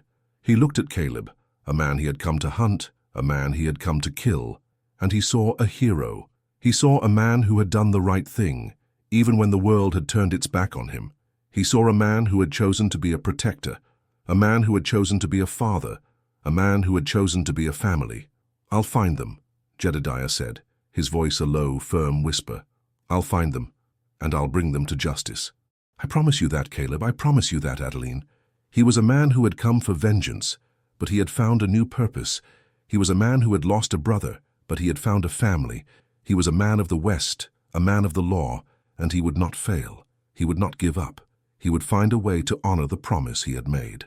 The next morning, Jedediah Thorne was gone. He had left in the dead of night, a silent, determined specter on a mission. He was a man of the law, a man of vengeance, a man who would not rest until he had his due. He was a man who had found a new purpose, a new reason to live. Caleb and Adeline were alone again, but their solitude was different now. It was a comfortable, peaceful thing, a silent communion between two souls who had been through the fire and had come out on the other side.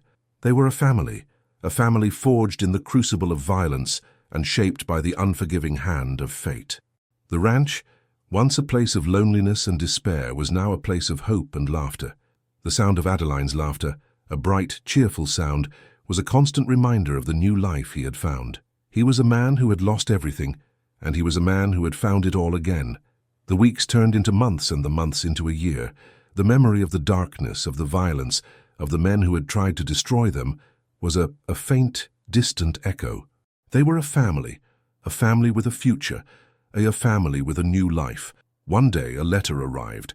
It was a letter from Jedediah Thorne, a letter from a man of the law, a man who had found a new purpose. It was a letter that told a story of a long, bloody hunt, a story of a man who had found two brothers, two murderers, and had brought them to justice.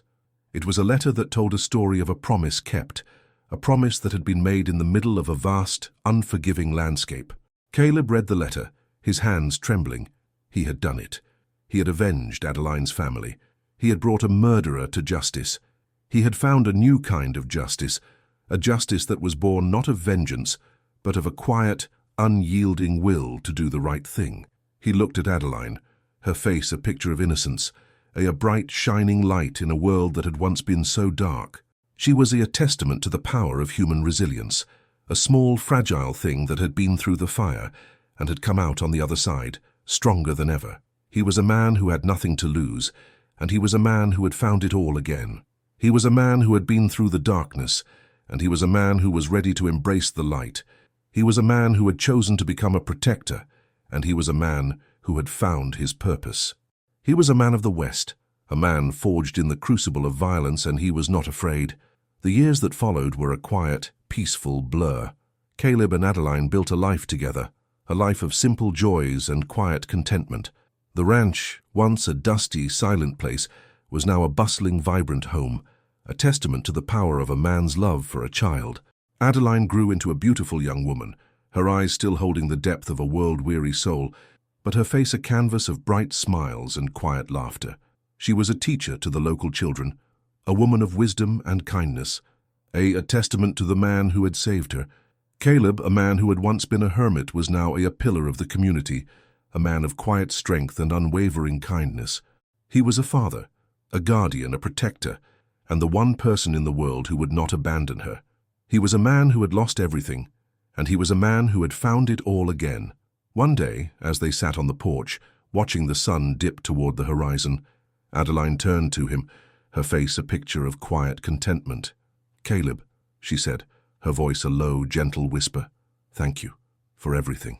Caleb's gaze was steady, unyielding. He had done what he had to do. He had protected her. He had honored his promise. He was a man who had nothing to lose, and he was a man who had found it all again.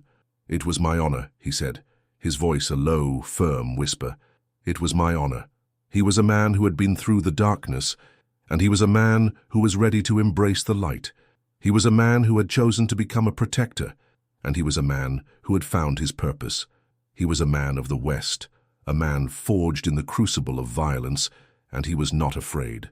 The weight of his actions was a heavy burden, a crushing, suffocating thing, but he felt no remorse, no regret, only a grim satisfaction. He had done what he had to do. He had protected Adeline. He had honored his promise. He was a man of the West, A man forged in the crucible of violence, and he was not afraid. The West was a cruel, unforgiving place, but he was a man who had faced the darkness, and he was not afraid. He was a man of the dust, and he would not be buried by it. He would rise from the ashes of his life and become a new man, a man of purpose, a man of strength, a man who would fight for the life of a child he had come to love more than anything. The West was a cruel, unforgiving place, but he was a man who had faced the darkness, and he was not afraid. He was a man of the dust, and he would not be buried by it. He was a man of the dust, and he would not be buried by it. The years passed, softening the harsh edges of Caleb Hayes's life. The lines on his face were now a testament to quiet fortitude, not just sorrow. His ranch, once a lonely monument to a life lost, was now a bustling hub of activity, a vibrant home echoing with the sounds of a new beginning.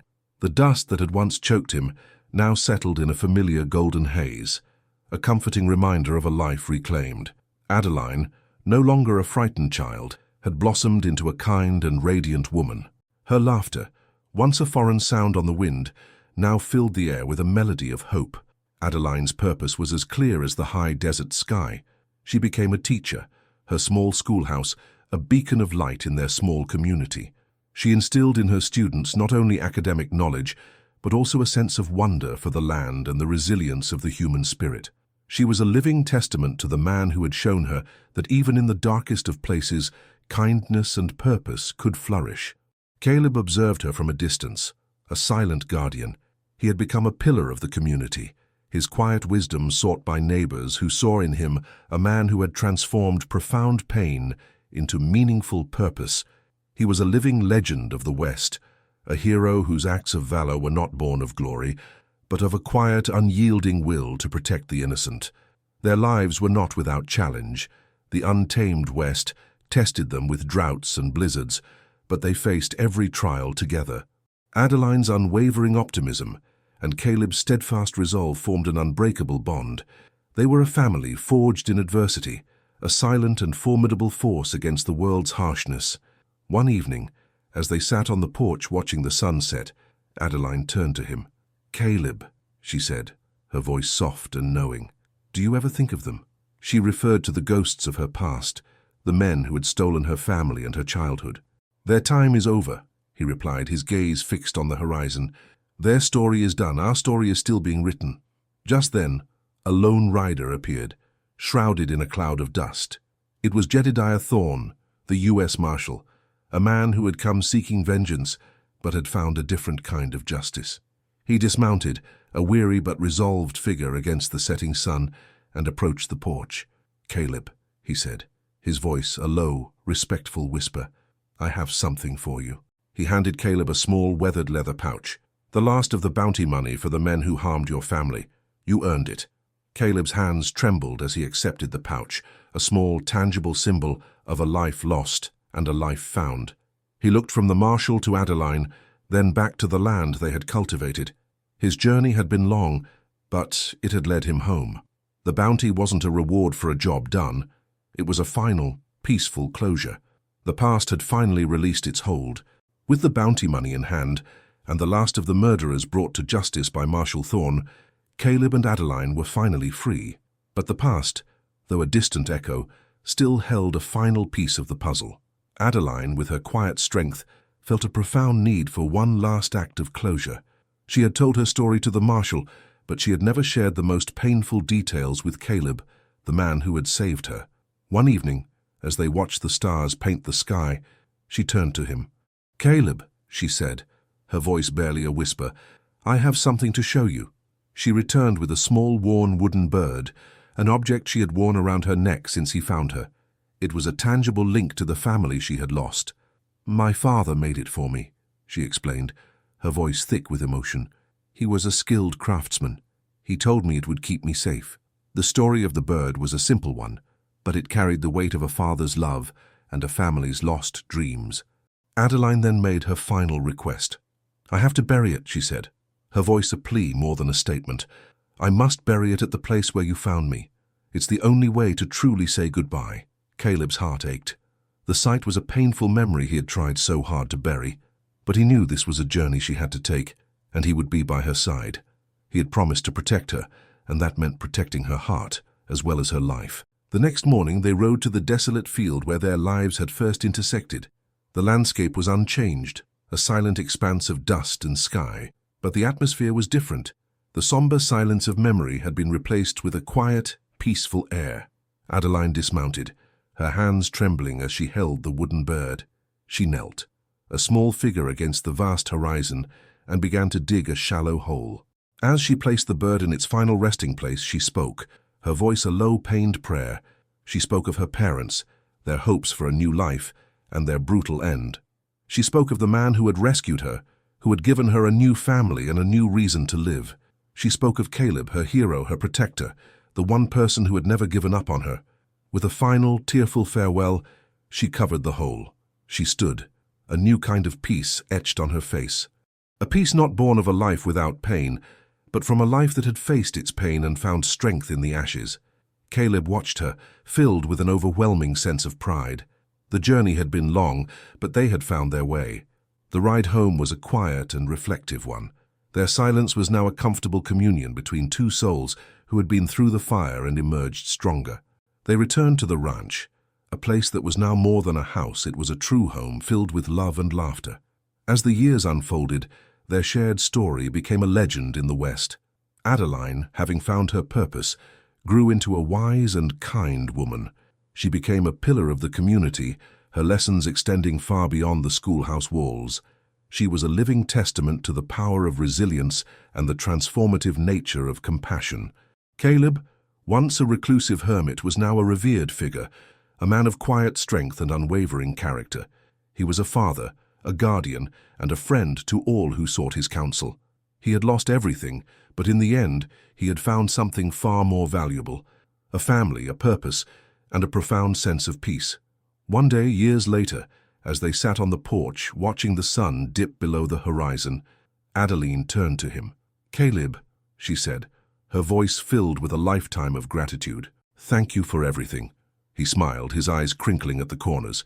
He had fulfilled his promise and much more. He had protected an innocent soul and had, in turn, saved his own. "It was my honor," he replied, his voice a low, firm whisper. The story of Caleb and Adeline became a timeless tale, passed down through generations. It was a story not just of a hero who fought for justice, but of a man who, in his darkest hour, chose kindness. It was a testament to the strength found in vulnerability and the love that can blossom in the most barren of landscapes. Their lives were a living epilogue, an unwritten chapter of peace and contentment, proving that even in a world of dust and violence, a legacy of light can endure.